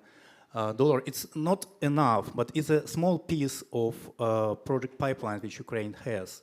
And today we will speak more about project pipelines. We'll speak about more financial opportunity, how to feed this needs and demand. But I would like to start from Ukraine facility. I would like to start from Ukraine facility and importance for recovery of Ukraine, and particularly, like Charles mentioned today in the morning, that we have 20% dedicated to renewables, right? And a couple of weeks ago, a steering committee approved 2.75 billion for different types of instruments. Everybody knows about these numbers, but it would be really great to go deeper into the detail, how this money works, how to apply, what funds should do to apply, what corporates can do to participate in this program. So, Charles, I would like to give your floor and looking forward to hear your insights, actually. Thank you. So, indeed, I mean, I'm not going to put again the slides of this morning up, but this idea is basically to try to trickle down from the headlines of the 50 billion to say, okay, what is now available? What can people submit to? And what can we actually do with partnering financial institutions? And I have one on my right, so that's going to be an easy case study. True as well. IFU, so the sister organization, is pillar assessed. So what I wanted to say to you, so pillar 2, so we start from the 50 billion. You know that a big chunk of it, 38 billion, goes basically to pillar 1. But pillar 2 basically is left with a very important envelope of 6.97 billion. 6.97 billion, this is the money that basically we've been allocated to. But we can do more than that. And why can we do more than that? It's because we try to do leverage. And we try to do leverage first on our own money. So that's meaning saying, okay, if we do budgetary guarantees, we know that statistically not all of them are going to fail at the same time, and probably not all of them are going to fail. So that meaning that we can basically have already a first leverage there in internal cuisine. Then we're going to have a second leverage. And maybe this is interesting to try to pin it with the slide that I have in the back of here, is that we want to cover proposals with skin in the game and leverage from the implementing partner, but also from the co-investors. And here I've created, and this is normally for the audience that applies, so you really see here the technical kind of slides about the kind of stuff that we can do. So if we imagine renewables, so now you've got this Pillar 2 Ukraine investment framework ongoing, you've got this 12-month call open, 2.75. You say, well, I've got this pipeline of fantastic wind farm and solar panels, and I want to give it a great name. I want to say it's Ukraine Greenest Fields. Okay, you want to do that, and you are actually a consortium of players in Ukraine in that field. You know this project, you want to find financing for that. You go to the known suspects in the field in Ukraine, which have been there for a long time. So you go potentially to EBRD, you go to IFC, you go to IFU, you go to all the players that are pillar assessed, and you pitch them the project. They find the project very interesting, and they say, well, we can invest a bit of our money, we can try to find other co-investors, you maybe as promoters yourself can invest a bit as well, but I mean, it's not really making the cut because the risk is very high. I mean, commercial returns, fine, they will be there, but there is a downside that can be really huge, is that you get bombed on those fields, or that you basically have such of an economic downturn that this project is not making true anymore. So we are not here in the case of, let's take my country, in the Benelux, where wind farms can be basically put outside of the ground very easily with only private money. This is not the case yet in Ukraine. We hope to get there, but sometimes there need to be a signaling from the public authority, either from the Ukrainian side, surely, but also from the financial power that the Ukraine facility is. And it's all about signaling here and de-risking. It's all about saying, hey, guys, this is feasible, let's do it together. And how can we do it? Well, then you've got this beautiful pipeline. Let's say it's a pipeline of 200 million of projects. And you basically convinced, and I'm going to take my colleague here from IFC, you basically convinced my colleague from IFC to put 100 million of IFC money there. Okay, IFC comes to us and say, oh, maybe the 100 million we can fund it, but we don't want to take the downsides on it. So they come to us and they say, oh, could you actually cover, let's say, 50% of that? We say, okay, this is already making some kind of key metrics. Can we create together a guarantee agreement, a huge bucket for 200 million with a couple of criteria on what can be included in it, financially, but also policy-wise? What are we going to do public procurement-wise? Are we going to take all of the players? We want to probably focus on the Ukrainian players. And then at that moment, we can start discussing about a guarantee agreement. Before discussing about a guarantee agreement, you need to submit the proposal. And that can be done only by those eligible financial institutions. So IFC knows the process, has been briefed, sends us an application form in a very exhaustive template, and says to us in the annex, we want to do something like that, a first loss piece. We want to do 200 million overall. It's going to be small tickets of 20 million each, so we're going to do 10 of them, and we want, on average, that you come in for 50% of our investment, which is basically 100 million. So we come in for 50 million. That's an eligible investment. And so what's going to happen then is that we're going to go into assessment internally at the Commission. Do we want to do this project with IFC?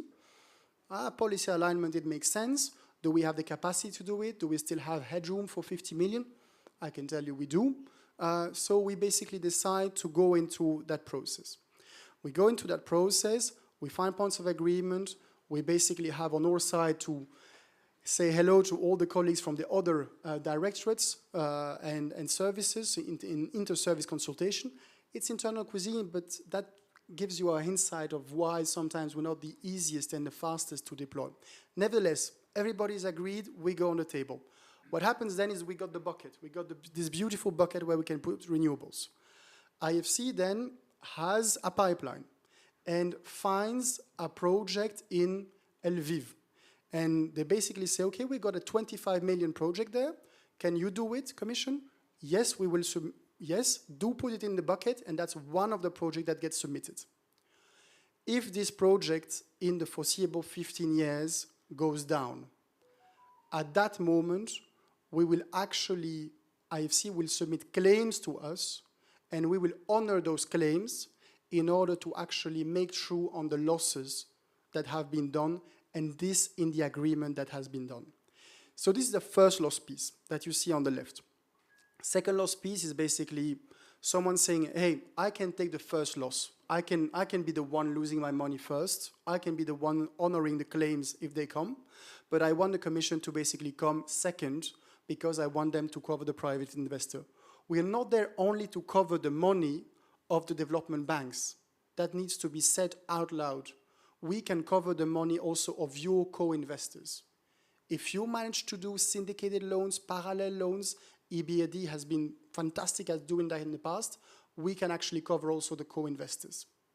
And then there is the pari passu. That's very easy. So you lose 10, we lose 10 as well. That's the idea. What we like the most is as far as I'm concerned, financial engineering-wise, is to try to be as anchoring as possible, as signaling as possible, by being the first loss taker and really say, okay, that tranche, nobody wants to take it, we take it, but that means that we have a huge leverage above. So you want to do 200 million on that, but you need a 50 from us, that's fine, we already get a 4x multiplier. Because at the end of the day, and that's looping back to the Ukraine facility, to those big numbers, we want to do 40 billion investment with actually the 7 that we've got from the guarantee still available. So that is a bit of the pitch about de-risking and how the Ukraine facility can do that. That was about guarantee. We can do blending as well. But given that we're speaking about renewables in a country that has tremendous potential for renewable and for the commercial viability of that, I think guarantees is an interesting instrument to talk about. Thank you.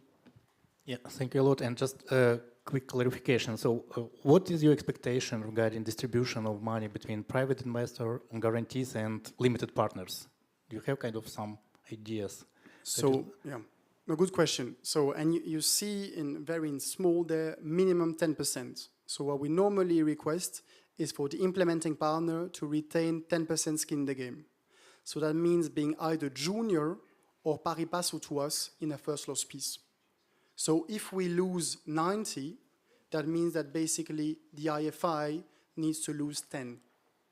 This is just because reduction of moral hazard. This is not the big chunk of the leverage. I mean, if we only stopped at this 10%, we would have zero leverage close to. The leverage that we need is those private investors in the grade just above. The leverage that we need is that the implementing partner basically says, oh, I want to do the first loss piece, or if I do pari passu, I'm not going to ask you 50-50. You can do 20, I do 80. Those are the places where we can get the leverage, and we are very, very attentive to that. Yeah, I really appreciate it. And it's really insightful information because I watched many presentations from European Commission regarding Ukraine facility, but it's the first time when it's so detailed and so well explained, and much appreciate. Thanks. And so the next round will be insight from businesses, from companies, and I would like to hear maybe from Mikhailo to start first that you are working with a project on an early stage, right? And it would be great to hear your experience on how to secure financing and what obstacles exist from your point of view, and actually some recommendation how they can be overcome. Yeah, thank you. So we in Ukraine, we have two projects. First project, it's a big 500 megawatt wind.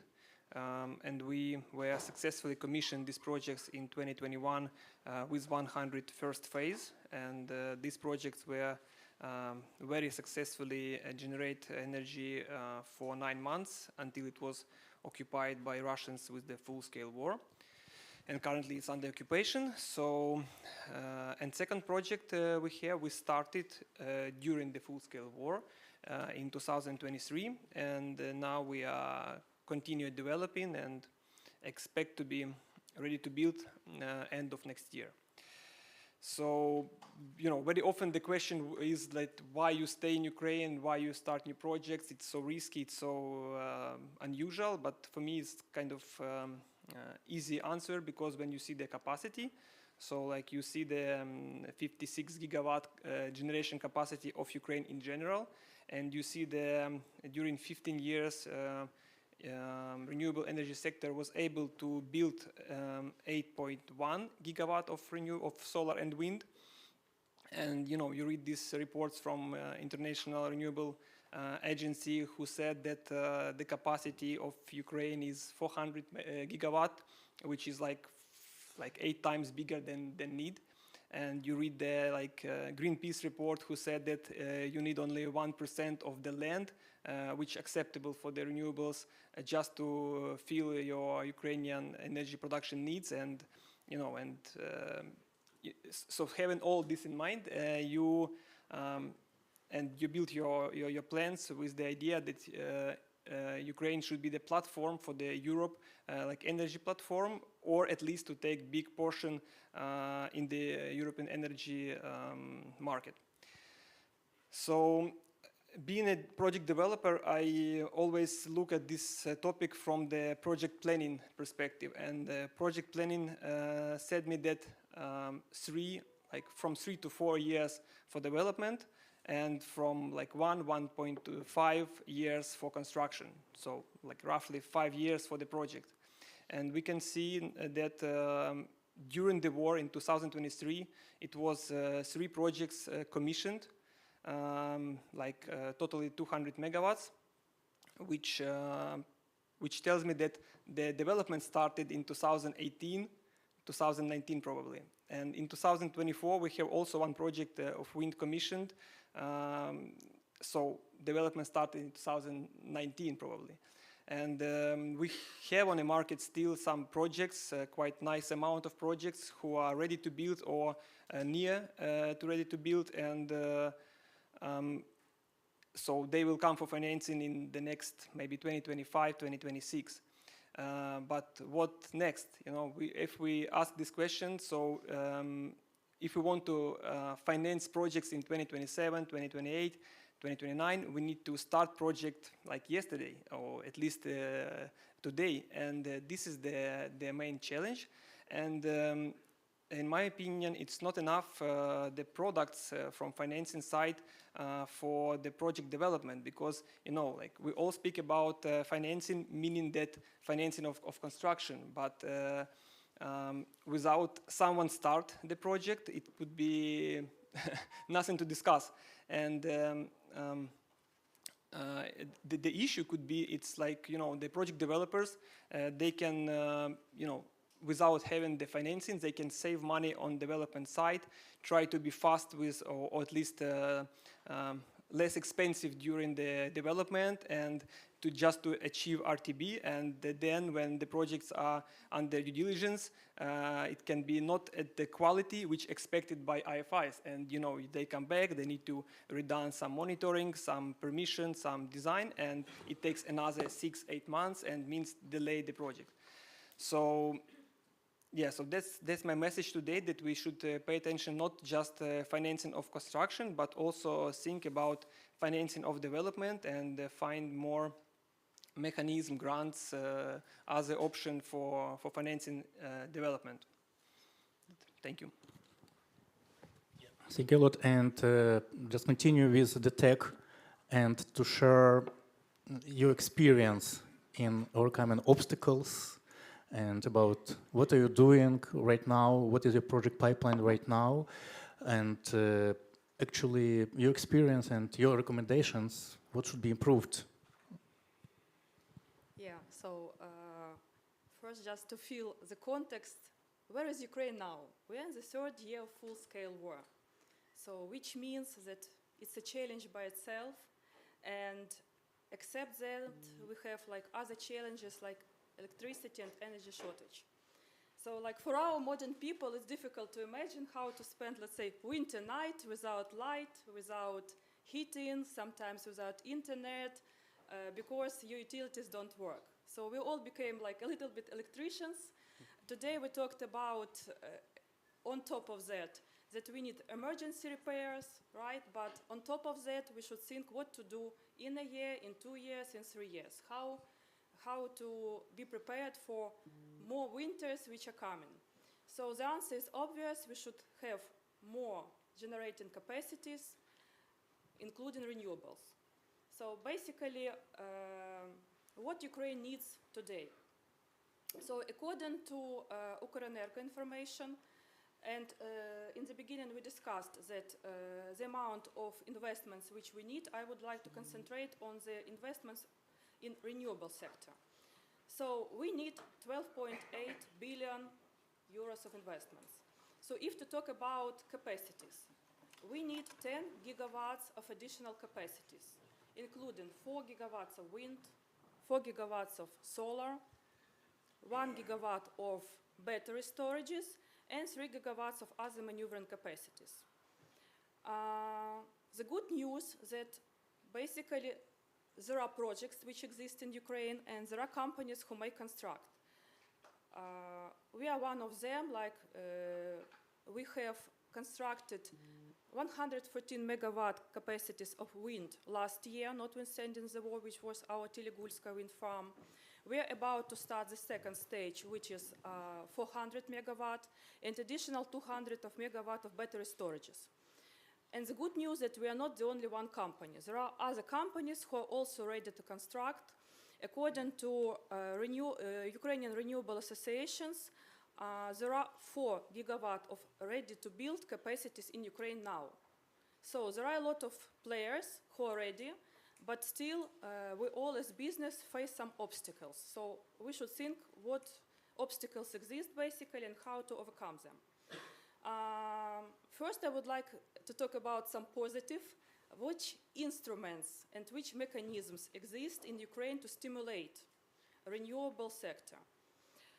First of all, auctions. And I will start with battery storages. Everybody heard that Ukrenergo in August this year announced auctions for 1 gigawatt of battery storages. And they're about to announce 200 megawatt in December. So I believe with these auctions, we will cover our need in the battery storage capacities. If we talk about wind and solar and about production of electricity, we have green auctions. It's good initiative, they exist, but they are not, let's say, enough, and they are not sufficient to cover our needs. Because if we are talking about additional 4 gigawatt of wind capacities, within 2-3 years, it means how much? 1.5 gigawatt per year. And green auctions will be approximately 100 megawatt are expected by this year, and 400, 500 next year. So it's obviously not enough. The other, let's say, problem with the auctions, it's lack of trust towards guaranteed buyer. We all know that there are like quite significant debts toward renewable producers, energy producers. As of today, the debt of the guaranteed buyer towards the green energy sector is approximately 36 billion euros, including VAT. It's approximately 800 million euros. So the amount is quite substantial, which really brings financial institutions to the questions, okay, with battery storages and with green auctions, what repayment levels will be in the future, even if you participate and win these auctions. Another mechanism which exists in Ukraine, and it was introduced not a long time ago, is corporate PPA. it exists, but what is the problem with this mechanism? First of all, we have a lack of off-takers. By saying this, I mean that if you come to the off-take PPA agreement, you need an off-taker who will conclude an agreement with you for, let's say, 10, 12 years horizon, because this is usual project lifetime if you come to wind or solar. And basically, your financing will be for this period. Unfortunately, due to the absence of the off-takers, this practice doesn't exist, and I believe that maximum what you can find in the market today is 1-2 years PPA due to the lack of the viable off-takers. Another mechanism which existed in Ukraine is feed-in tariff. Everybody knows about it, but unfortunately the new projects cannot benefit from this tariff anymore, only old projects. So basically, again, the question how to find a mechanism which will guarantee your price and your revenues during the project lifetime. Other obstacles and negative factors affecting the renewable energy industry, except the war, which is obvious. First of all, lack of equity insurance mechanism. So everybody understands that when investors come and finance projects, they expect certain return. And as well as finance institutions are searching for some guarantees, private investors are also searching for some equity guarantees. Currency restriction is also connected, that any basically investor expects to return its investment. It's obvious. We have currency liberalization in Ukraine. Currently, it is possible to service ECA-covered debts and loans, and it is possible to distribute dividends 1 million euros per month. But obviously, when we are talking about 12.8 billions of euros, we understand the level of investments, and we understand the level of investments both from financial institutions and from private investors. Again, we will talk about old and current debts which exist for green electricity produced, and also insufficient tax incentives which we have. Why they are insufficient? For example, if we talk about battery storages, we have good incentive which is connected to the VAT exclusion for battery storage equipment. But when we talk about, let's say, wind turbines, this exclusion doesn't exist, so it would be nice to, let's say, follow the idea of battery storage equipment and to broaden it, and let's say to exclude wind turbines also from VAT. And as I mentioned, there are no viable off-takers, which is obvious. So what can we do in this situation? If we see all these obstacles, except what I mentioned. Basically, we as business understand that it is possible to construct, but the key question, how to attract financing. And one of the issue and another issue which we mention all the time is about off-take. So what to do, how to guarantee the off-take. Because when we receive certain amount of financing, the finance institutions expect the loan repayments.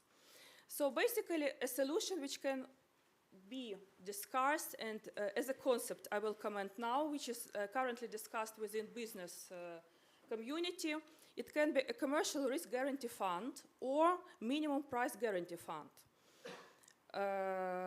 What we mean by saying about this fund? So we mentioned today about guarantees, so we are looking from a little bit different perspective. We would like to invite also different participants, including business. So the idea of this fund, first of all, it will cover the difference between the DMA price and LCOE. It will ensure long-term offtake, which we discussed is lacking in Ukraine now. It will be founded by donors and international finance institutions, according to our concept, which will bring trustworthiness to this fund and basically possibility to manage it according to the best practices. So the idea is that the minimum price required, the guaranteed minimum price, will be set. It will be connected to the business itself. For example, for wind, we see it at the level of 65 euro per megawatt hour. How it will work? Let's say in a certain period of time, let's say 12 years horizon, how a usual financing tenor can be provided. And we imagine that in a certain year, wind capture price is above 65 euro. It means that the participating parties, projects in this fund, replenish this fund, let's say with 3% of this margin. So this fund is replenished and it has sufficient funds for this lifetime.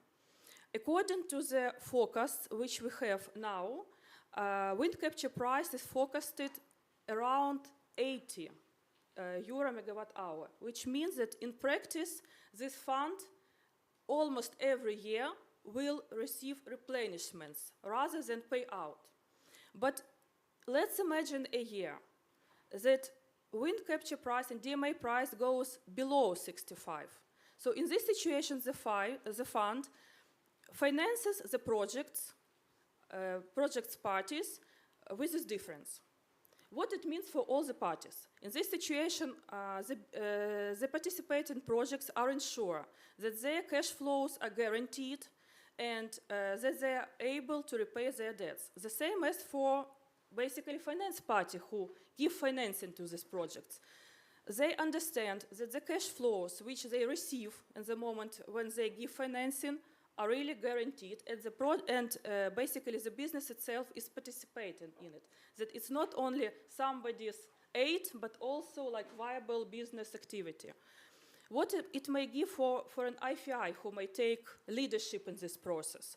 First of all, as I mentioned, according to the estimates, wind capture price will be higher. It will mean that in overall tenor, the fund will be profitable. So it may use these funds, I don't know, to earn additional profits, reinvest somewhere, and basically we believe it will be in line with strategy of IFIs which we have as of today.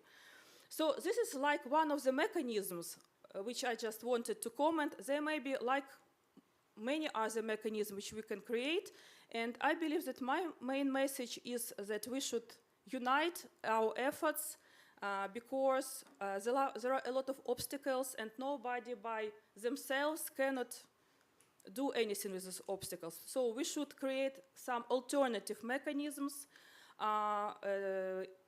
in comparison to the existing ones and to cover those problems which we really have as the energy market as of today. So basically this is mainly from me. Thank you. Yeah, thank you very much, and particularly for these practical recommendations. But before we move forward, maybe Charles, would you like to comment maybe your thoughts from financial engineering point of view, or maybe Vyacheslav would like to elaborate kind of reaction, because it's a call to action to IFIs, definitely, and yeah, just couple of thoughts. Yes, on the IFI side, that's for my colleagues. Nevertheless, what I can say is that, yes, we've been doing in the past under the European Fund for Sustainable Development, first as a pilot, FMO was there, EBRD was there, a couple of other IFIs were there. That was the small envelope to really test it. Can we do guarantees in external action, you know? I mean, InvestEU and the Juncker plan, that's sort of the pioneers of external action on the European Union, but we wanted to do it outside of it. So we did. It was a success, and we've seen that the easiest way is to do the plain vanilla debt product guarantee. So you basically, an IFI does a loan for 20 years, it defaults in year 15, what's still left? Was it the first loss piece? Was it pari passu? We do the claim. That's the easiest way. That's the trigger event, is the default of the end beneficiary. Nevertheless, we can think of many other ways to use guarantees, many different products, many different intermediaries. As I mentioned this morning, the calls that are open are calls for public directs, and this is not an exclusivity of the EIB, which used to be the case under EFSD+. We have And when I say public direct, I mean it's public, so the sovereign, but it's also sub-sovereign non-commercial. Then you have private direct, and private direct that is sub-sovereign commercial and also private companies. And then where there is the most flexibility probably and the most, I would say, creativity for engineering, that is for the intermediate funds for equity. We can discuss about that later, maybe in other contexts, but what I can tell you is that already in this third one, the trigger event is not debt. It's not a default on debt. The trigger event is a fair value in year 18 that shows that basically the contribution that was done by the IFI is not the same as what you have at the end. And so doing funds and having trigger events that are basically the breach of a floor price, that can be something. I'm not saying it's going to be the case, but that can be pitched and that can be elaborated. And I mean, at the end of the day, it's not because we have guarantees agreements that were drafted by lawyers for standard debt products that those same lawyers cannot think outside of the box when we say that policy-wise this is making sense and financial engineering-wise this is making sense. The policy is driving the way on the Ukraine facility. We are restricted by financial means, but we have quite some firepower, but it is really the policy that is driving the way. So if you say to see those green fields of Ukraine with really having those solar panels and those renewables and even hydro energy that really gets more, if you say that what is needed is that kind of mechanism, and if you make the plea about that, and if you can have the entire value chain that comes with that, with a coordinated approach, we will find a way to get a mechanism and to get actually a guarantee product that works on that. Thank you. Yeah, thank you a lot. And regarding these calls, there are two deadlines in this call, right? And the one is tomorrow, and the second one? So how does it work? So we basically did this 1.4 after Berlin, at Berlin actually, signed by all presidents for some of the guarantee agreements. So that was 900 million, close to 1 billion actually of guarantees. So the mechanisms that I showed. And then there was 500 million that was basically about investment grants, technical assistance, blended finance. So we're not only doing grants, and even when people speak about grants, speaking about EU money, it's not always grants. Sometimes it is about, okay, you want to set up a fund, you want one of the LPs to be a partnering financial institution, but a partnering financial institution doesn't have the means to do it. Well, we can potentially consider to be an LP, to be a limited partner, going through that implementing partner. So just to say that those are the kind of instruments we can do. So 1.4, signed in Berlin. That was for existing projects. So those projects existed with other geographies. We basically said, okay, the Ukraine facility is open. Do you want to extend those projects purely for Ukraine with a new envelope? Most of the people said, yes, sure, we want. And that's how we managed to sign so fast the 1.4. But then we said, okay, let's be really open here and let's do an open architecture call. And this is what we tried to draft in the summer, what we presented to the member states with support end of September. And on the 25th of September, we basically managed to launch this new call, 12 months, as I said, private direct, public direct, private direct, and fund intermediate, 2.75, 2.2 of guarantees, and 550, I think, of grants. Again, grants, not purely grants. But this is to say that this is now to be applied for. There was a first window that will end on the 31st of October, but this is just a sort of internal thing for us in order to group the proposals at that moment, assess them in batch, and present them to the member states in batch in early 2025, and then try to contract as fast as possible. Nevertheless, in the next 11 months, there will be other cutoff dates, and people will come with projects to us, and they can submit to us between different cutoff dates, at the end of some cutoff dates, and we really have a very dynamic feedback loop. But we also have very stringent processes when it comes to indirect management and to basically speak with our member states. And this is why we have the cutoff dates. Okay. There will be a call on banking as well, also interesting. This is a call that will be launched soon, and we're aiming to 1.2, 1.4 billion figure. Voila. But this is not the end of the Ukraine investment framework, because we also left a bit of firepower on the side for after the 12 months, because I mean the needs for Ukraine are going to be for the foreseeable future, and we do not want a rush by spending the money. We want to actually have the best projects in the pipeline, shovel-ready, bankable when possible, and try to support these ones. Yeah, great, and appreciate for this comprehensive explanation. And Wisław Peter would like to reflect on later during the presentation. Yeah, okay, great. So, and usually between business and funds, lawyers do a lot of work, right? And Alexander, I would like to ask you about your experience and to maybe to kind of make summary of your huge experience doing due diligence and of different deals during the war, and maybe you can explain about what is a bankable project actually is, and how to prepare an investment project for finance. Yep. Yeah. Thank you very much, Alexander. Yep. We, the lawyers, have a privilege to work with a lot of different projects in renewables, and recently we had several projects for attracting financing to renewable projects at ready-to-build stages. And of course, business often faces a lot of obstacles, which was mentioned by Paulina, but we try to focus on positive.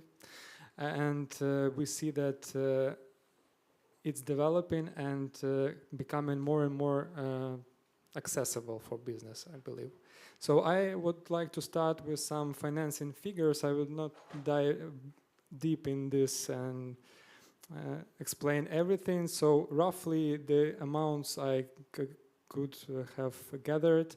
But what I want to underline that recently Ukrainian banks and foreign banks, they started more likely to finance renewable projects. And for example, only from this summer, Ukrainian banks provided more than 4.3 billion Ukrainian hryvnias to renewable energy projects, and also foreign banks provided 2.4. But what's more interesting is that currently there are pending applications for financing for more than 42 billion hryvnias. So, and I think that this development, of course, what is launched by some positive changes in legislation. It's about what Paulina mentioned in previous presentations. Of course, it's not enough, but again, these changes, they let some foundation for development of the sector, because a few years ago we didn't have this, and the regulation of currency restrictions, they already at place, loan repayments and repatriation of dividends, at least we have at this level this. Simplified permitting procedures in construction. Tax incentives, for example, for import of energy equipment. Corporate PPAs, they launched, although they do not provide all the possibilities now. Launch of guarantees of origin, biomethane exports, green auctions, ancillary services auctions. And in parallel to this, we see that financial institutions are more active. Ukraine got Ukraine facility. Major Ukrainian banks signed a memo on preferential lending for energy sector. So the main goal of this memo is to provide this lending for renewables again. The government has approved the credit development strategy. And one of the main goals of this strategy is recovery. So all of these are positive signals for both investors and financial and business. And what we have now is, from one hand, we have huge demand in new projects. We have a lot of new projects being developed and huge demand in financing. On the other hand, we have IFIs, we have lenders who want and willing to finance this project, and they are all trying to find the point of contact, and this point is bankability of the project. And in simple terms, in this in mind, the question occurs, what is bankability? Everybody knows this, but just like to make sure. So bankability is a criteria which financial institutions use to understand whether the project is worth for financing and whether it will deliver back the capital. And it comprises several criteria. First and foremost is a strong financial model. Of course, each lender wants to make sure that your project will generate enough revenue not only for covering operational expenses but also to repay debt. And it shall be supplemented by secured revenue. It's something like PPA or other long-term contract which will secure long-term revenue and secured off-taker. Banks will also look into your team, into your expertise. Do you have already such a projects implemented in this area? Do you work with this kind of technology? Do you have good contractors? All this matters. Again, risk mitigation. Lenders want to make sure that all risks are mitigated properly. So we have construction risks, operational risks, we have war risks, and so on. And transparent structure. You shall not be tied with Russia, of course, or other blacklisted countries if you want to get financing. So in this regard, I would like to move further and talk about how to prove your bankability. Of course, this list of points that you can see on the slide, it's from our practical experience of interacting with Ukrainian banks mostly, and it shows like ideal model when you shall present everything, and we'll go through. So basically, the simple answer to how to prove bankability is present comprehensive documents. In terms of financial information, you will need to have a thorough business plan supplemented by financial statements. You shall disclose clear income structure, show the main contracts which will generate revenue. Also should take into account that some of the lenders, they have their own requirements to what shall be included to this business plan. Another important point is collateral. Besides of the pledge of the project itself, bank or other lender will seek for other collateral, and it can be something like suretyship, parent company guarantees, it can be a mortgage or pledge of shares of deliverables under some contracts, so on. So here the bank will look also not only on the collateral but creditworthiness of the suretyship. You will need to present evaluation reports, comprehensive documents proving ownership, and so on.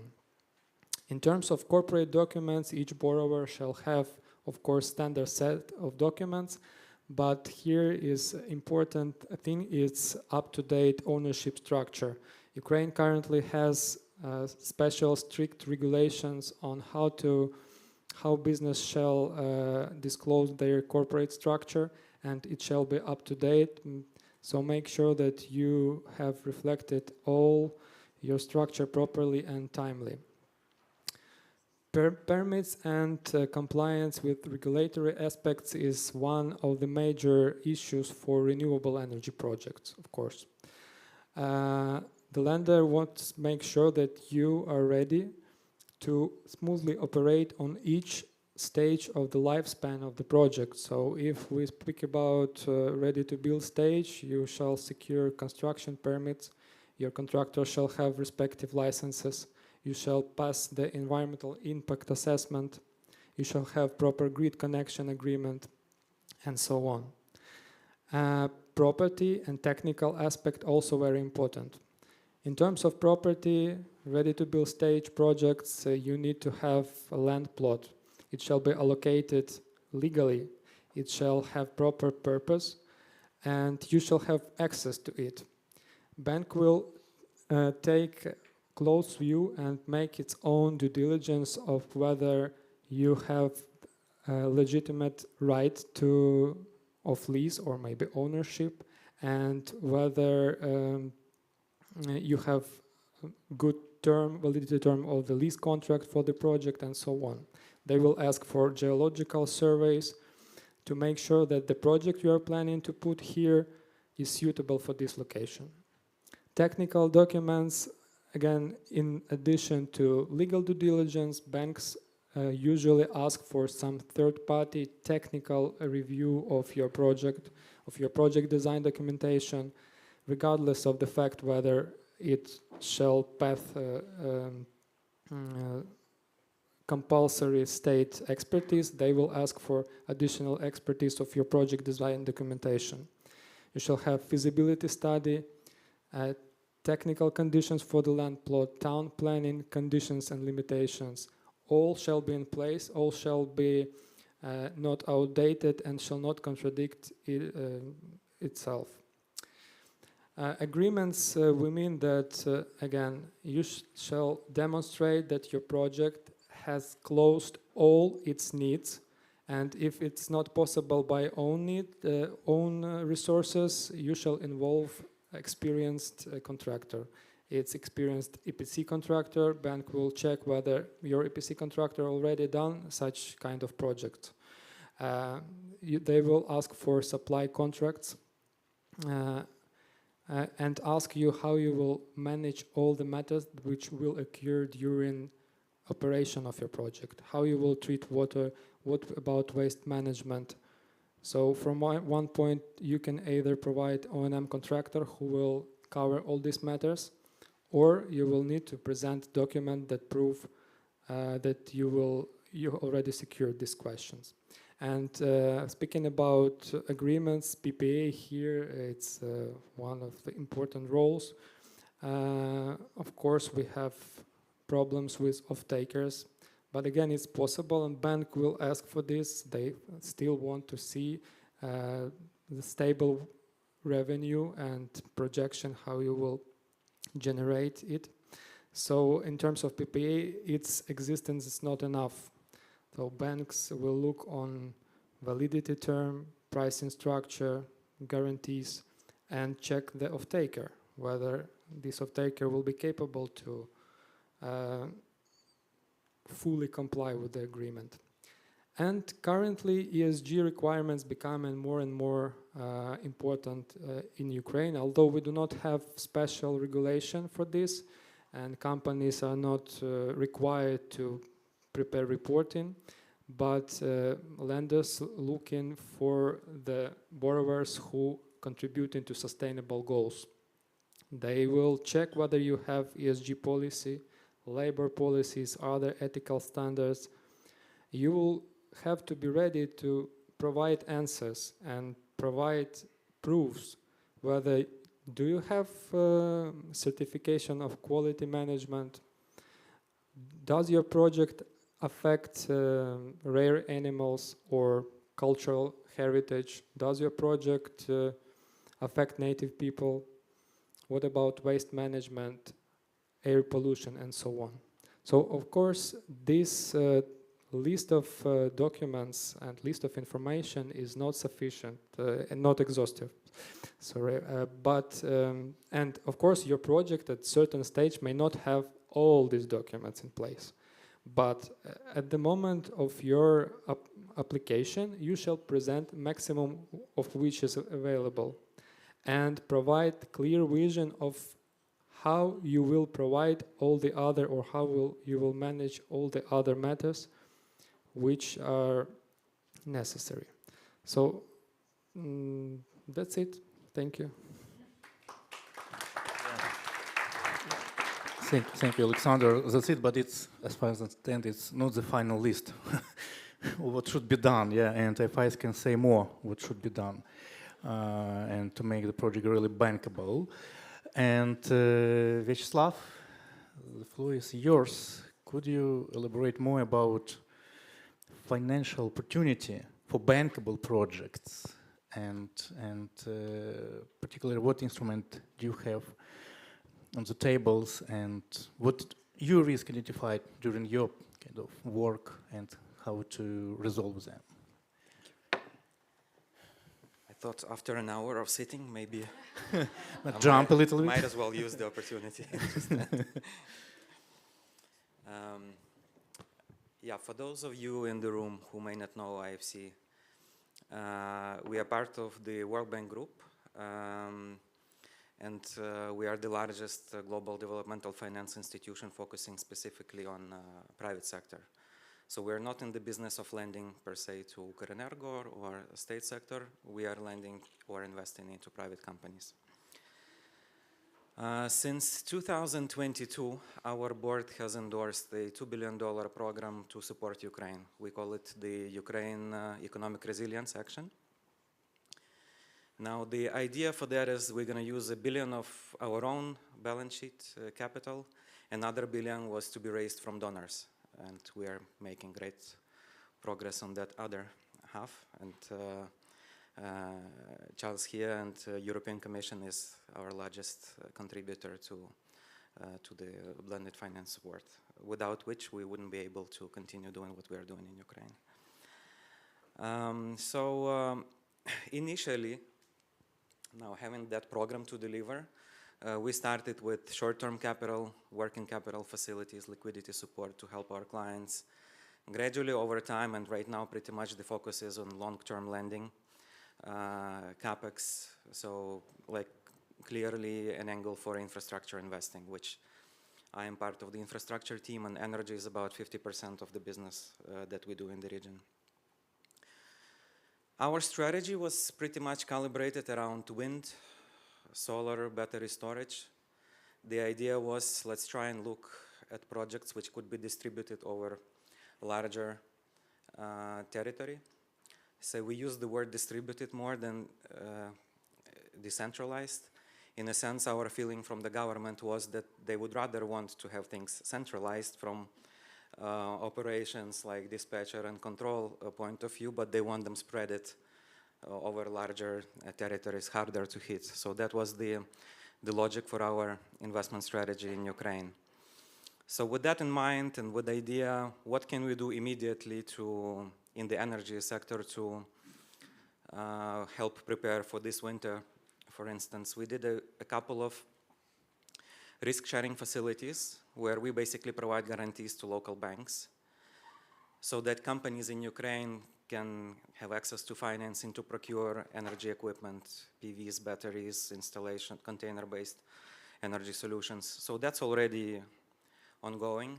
Hopefully before the end of this year, people can already benefit from that facility. It will be available to not one, but pretty much all the banks we work with in the country.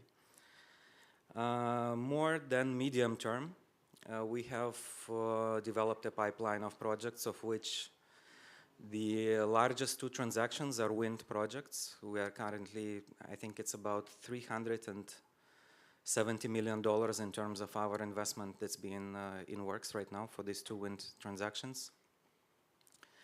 We want to also engage in the battery energy storage space. We've spent a bit of time looking into the sector with two international companies which were willing to invest. Both of the clients decided not to participate in the FCR and FRR auctions which Ukrenergo held, so for that reason we couldn't also work alongside with them, but I hope maybe in the next iterations of this battery storage auction we can find an angle to engage. This is clearly what we see between wind and batteries, what Ukraine needs from the technology perspective most of all.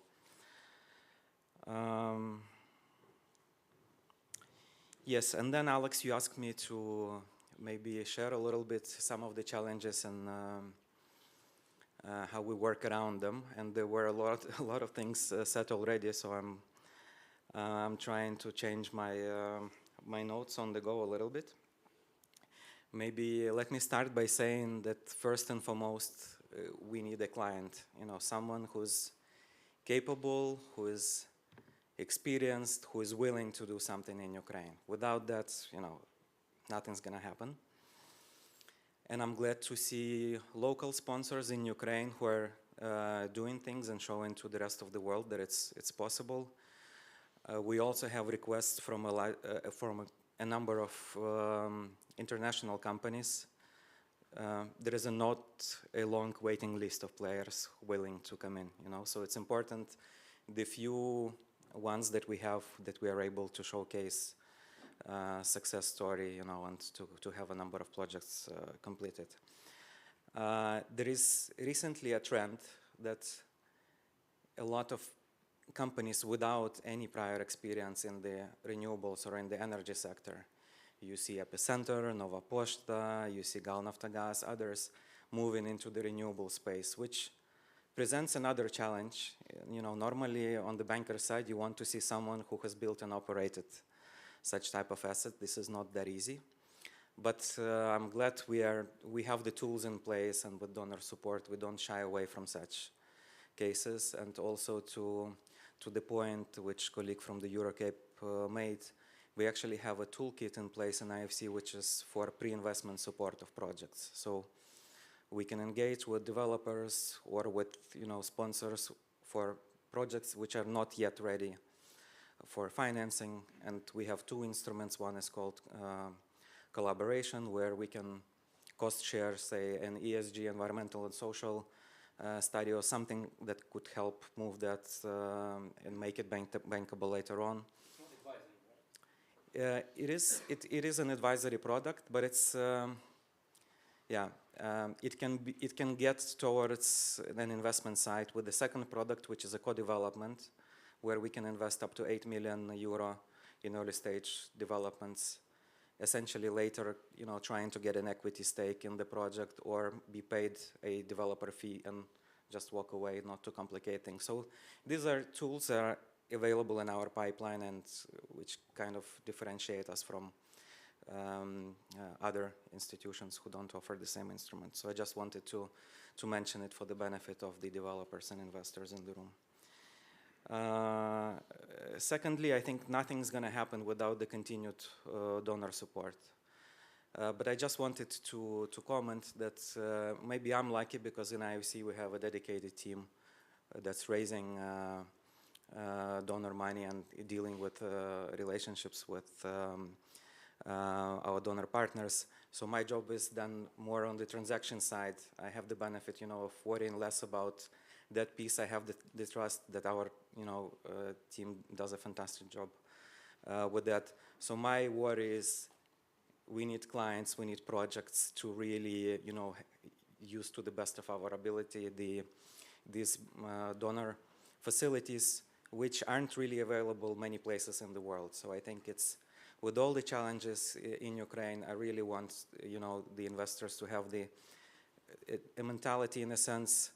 What do we need in order to make this work? Where is the gap? Let's go and talk to the DFIs early on and see if we can engineer a solution, because they have access to all of these different donor support programs, which were never, available in Ukraine in the past.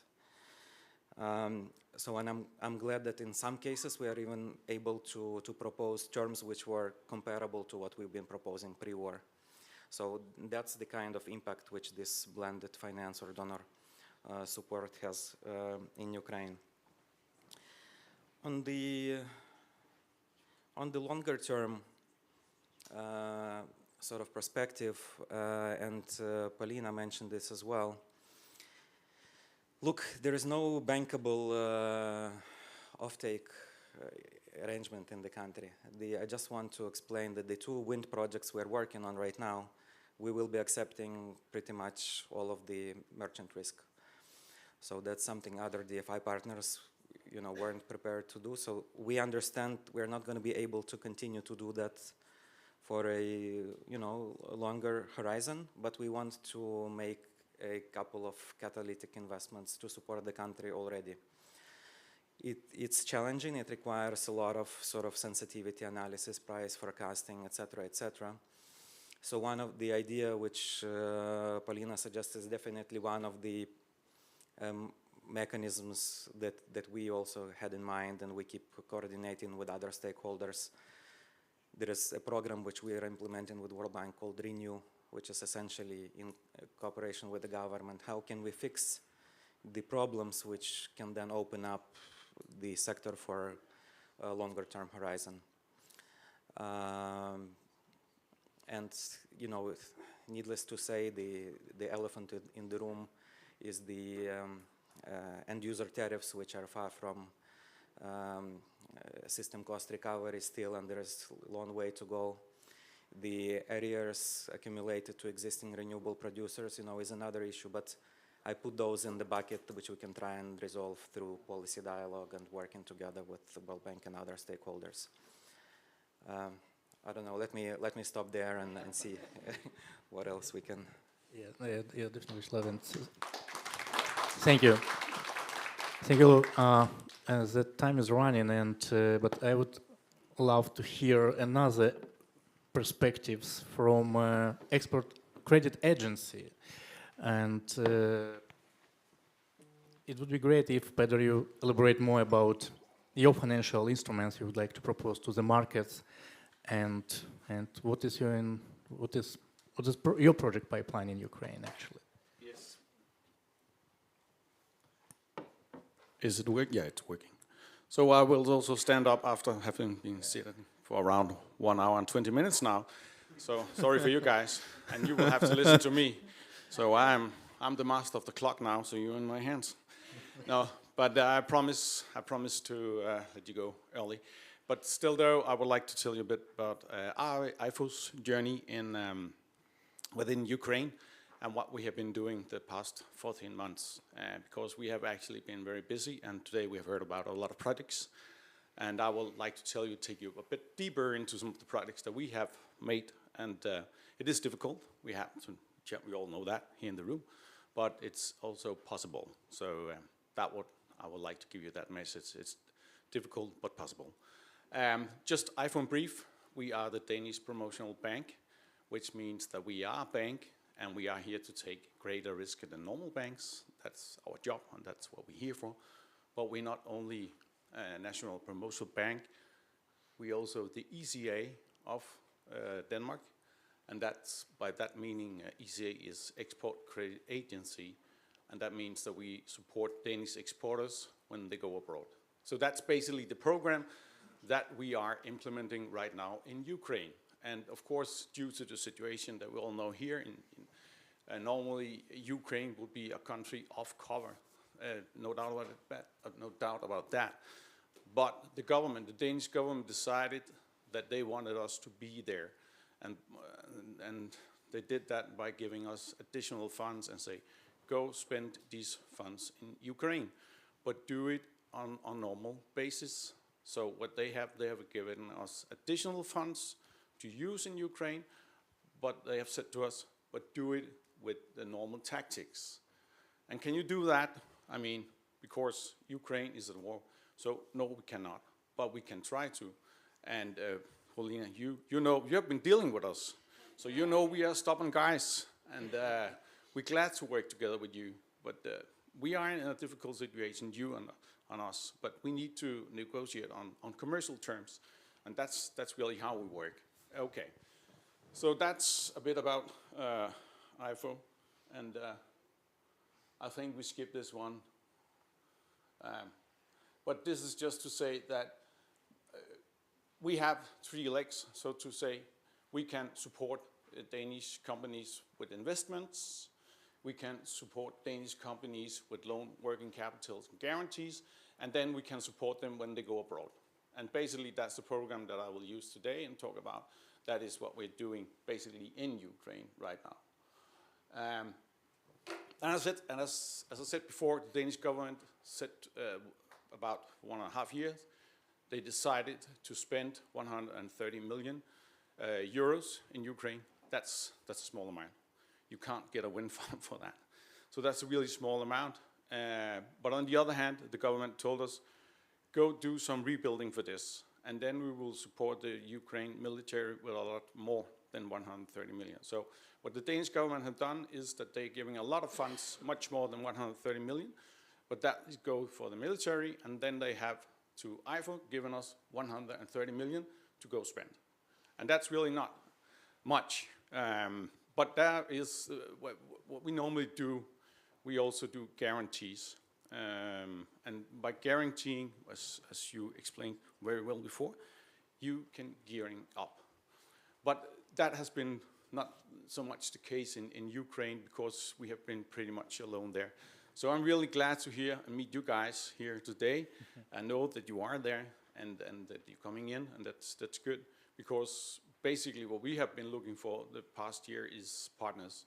Because when we're going into projects like Julska, we do not like to be the only lender, but that's the case basically here. You could say we're the only risk taker. And if we are to achieve that pipeline that we have been discussing all morning, we need to find, you could say, more partners, because you could see with the small amount, I started off with 130 million. Now it has increased to something like 380 million. But that's still not enough for one wind farm. And therefore we have, when we made Tigulska, we were giving more funds so we could support Tigulska also. But it's just to say the message here is that we need to bring more banks and institutions there to Ukraine. And we are there to support, because basically we are support instrument, IFO, by issuing guaranteeing, as we discussed this morning, or afternoon, sorry, there's many ways to do it. And we are happy to be there. We have two programs. We have one for the public sector and one for the commercial sector. And for the public sector, we are able to say we can also come with a grant of 40% if we're issuing a loan to a public sector company. And we have done that, but it has been really difficult to find partners in the public sector, because they are not allowed to increase their spendings, of course not. But so we are still, so even though that we are coming with a grant of 40%, it has been difficult. Right now, we are actually working together with Mykolaiv municipality about a very, very small project, only 1 million euros. But if we can do this project, and I believe strongly we can, then we can hopefully take that model and enlarge it a little bit. So that we are really looking forward to, and yeah, hopefully at the end of the month we will be able to close that project. Small project, but it gives us hope. Then for the private sector, there's no possibility for doing grants, but we do projects. And the past year we have so to speak been alone, because normally we like to work together with other IFIs, DFIs, private banks, but we have not been able to track anyone. So therefore we have been doing loans on our own. And it has been difficult, because we had to develop a loan program within the past 12 months. We had to find transactions, we had to develop a loan program, and we had to do due diligence on transactions. So I would say that we have been busy. So to sum up, we have a program, a small program, and we are active in Ukraine as you guys are here. And this is just to brag, this is just to say, yeah, we have done 11 transactions. It does not sound so much, but when you recalculating what we heard what I said before, we actually started up 1 year ago, and we had a lot of implementation on the road. Then we're really happy to say that we have been closing 11 transactions, and yeah, that's basically where we are. Just to say, where are we right now in Ukraine? I think I can say we are all over. We are in the energy sector together with DTEC. We are in water and wastewater treatment. We are especially active in the agriculture sector, in the maritime sector. So I would say the picture is broader, and today we should be focused on energy and yes, especially energy. And wind, that is our specialty at IFO, because coming from Denmark, we have 2 larger companies that's producing wind turbines, so we are particularly focused at wind, of course. And having said wind, Paulina, I think you nailed it when you said that we need to figure out how to make sure that we have some PPAs that is bankable. And we heard also your presentation about what makes a project bankable. My experience right now is that the requirements you said, I completely agree with them. But if I have to follow all of them, it will be very difficult for me to be in Ukraine. So I need to find out which of these can I live without. And that would differ from project to project, but and that takes time to find out how to do it. But I guess that's what needed right now. And that's why, of course, we appreciate to work with experienced sponsors. I think your point before, saying that we see sponsors coming in, they have money, but they don't have the experience, that DTEC certainly have the experience, and that we take a lot of comfort in that. But together, but also to, of course, having local sponsors, I think that's a huge advantage. And then they maybe don't have the experience of being very experienced in wind. Yes, so be it. I heard you said the same. Yeah, so I guess my message today is that it is difficult but possible, and we need to find a way. And Paulina, you suggested a way before how we could maybe see a PPA scheme.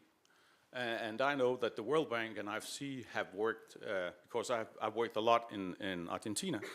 And there, they also formed a program which I have looked into, because could that be interesting? Some of it, I think some of that program, the Renewable program they used there, could also be complemented with you, could beef up maybe a little bit.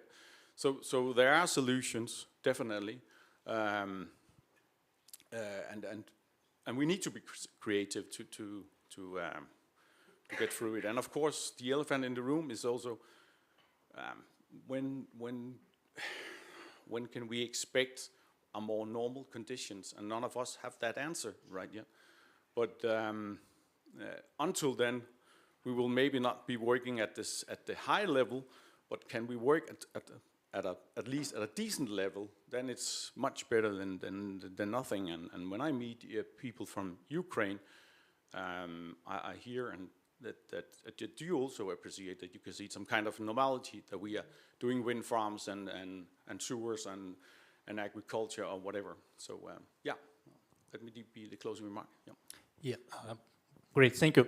Thank you very much. And we have just 2 minutes left, and maybe someone would like to ask something.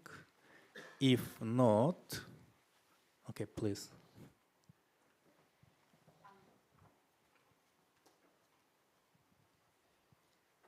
Thank you. We were talking about banks intermediaries. We were talking about ESG component, which is a part of each due diligence project when any private investor would like to get some financing.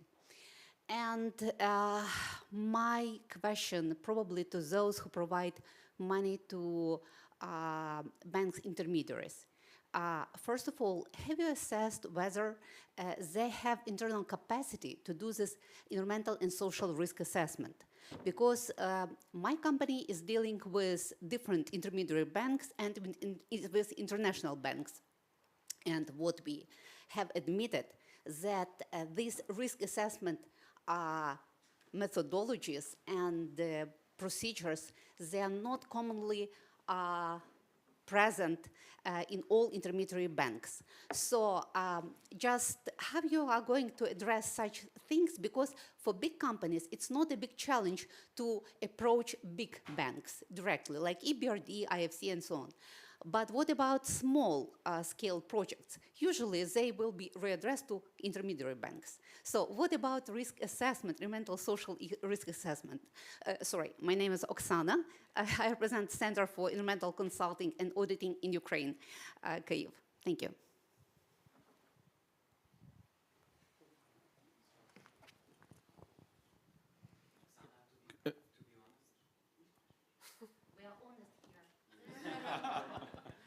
I don't have an answer for you.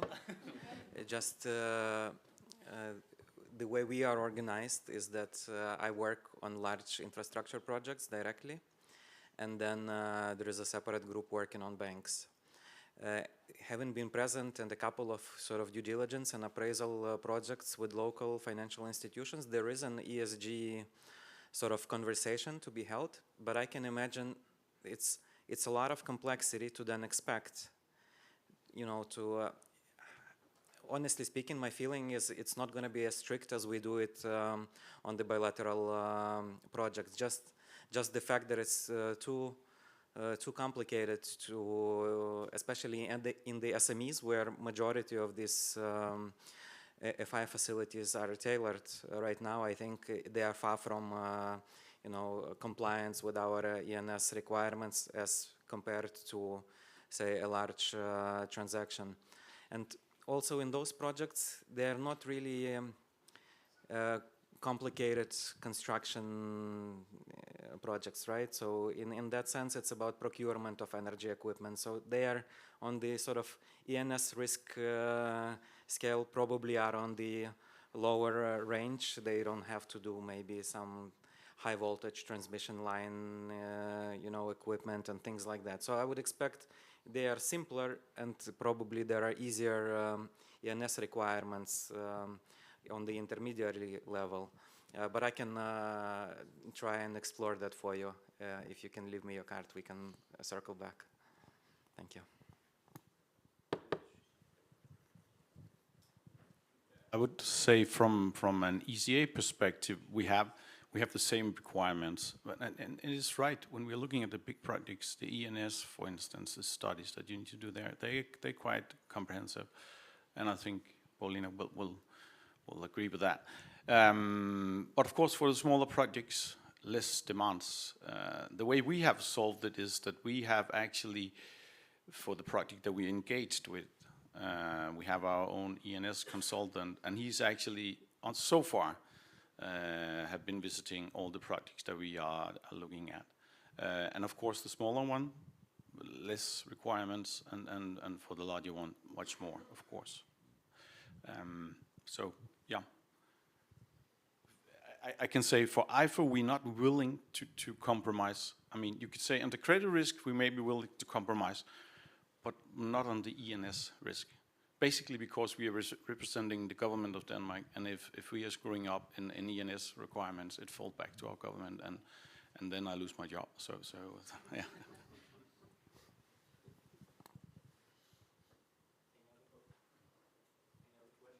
Oh. Yeah. Hello. My name is Grigory Mazur. Our company is a EPC contractor or general contractor of building biogas station in Ukraine. Yeah. Right now we build the second biogas station in Ukraine. We start this project in January, February next year, and a middle project is approximately 10-15 million euro. Yeah. So the questions for the Mr. Larsen. Yeah. Do you interested in the financial biogas industry in Ukraine?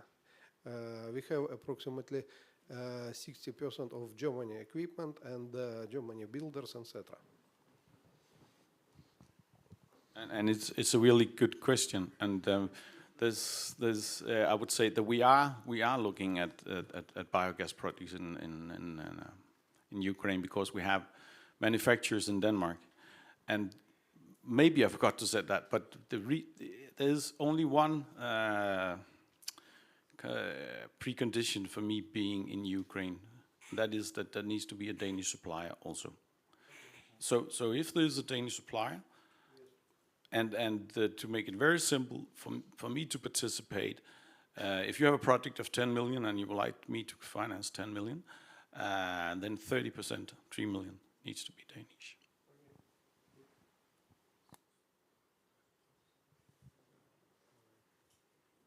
Colleagues, as far as I see, the time is over, and you would like to add something? I wanted to say that, of course, Denmark is one of the stellar 27 member states, but there's many other member states that also have foothold with their ECAs in Ukraine. And there's a fantastic program that is not launched by DG NIR, but I'm still promoting it, which is done by DG Growth. So this is industrial policy, entrepreneurship, and single market. It's one of those legacy, very important DGs in the Commission. And they've launched the InvestEU Export Credit Facility. And that's a 300 million program that they do with the EIF, where basically national ECAs of the member states can actually submit proposals to the EIF to then have new firepower for the national ECAs. And I just wanted to promote that because, I mean, you spoke about your German supplier. There's many other European companies that still have manufacturing power to share with Ukrainians, and that's a fantastic program that can definitely support that. We can support projects as well in that kind of sphere. Nevertheless, on the 2.75 billion, we can only get submissions from eligible financial institutions, and we can only get them above 20 million. And what we like most is a portfolio approach. So if you want to label it greenest fields of Ukraine and you want to do 10 projects, that's fantastic. If you have only one project of 15 million, that we can probably not follow you. Yeah, great. And so our conversation never ended, and it means that money flow and financial opportunity are on the table. So the question is bankable projects. It's kind of my conclusion. So please go to lawyers, go to your advisors, prepare a bankable project, apply to IFIs, and make it deals. And thank you for your participation. Thank you, speakers, for your really good insights and your insightful thoughts and contributions. Thank you very much. Thank you.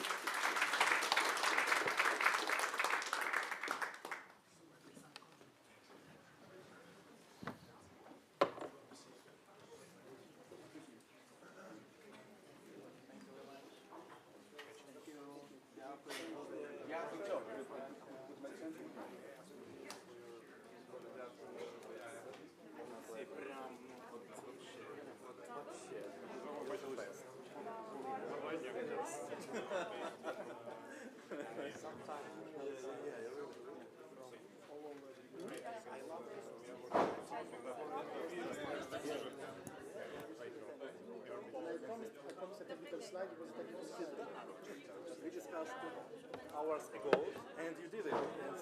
It's amazing speed of European Commission.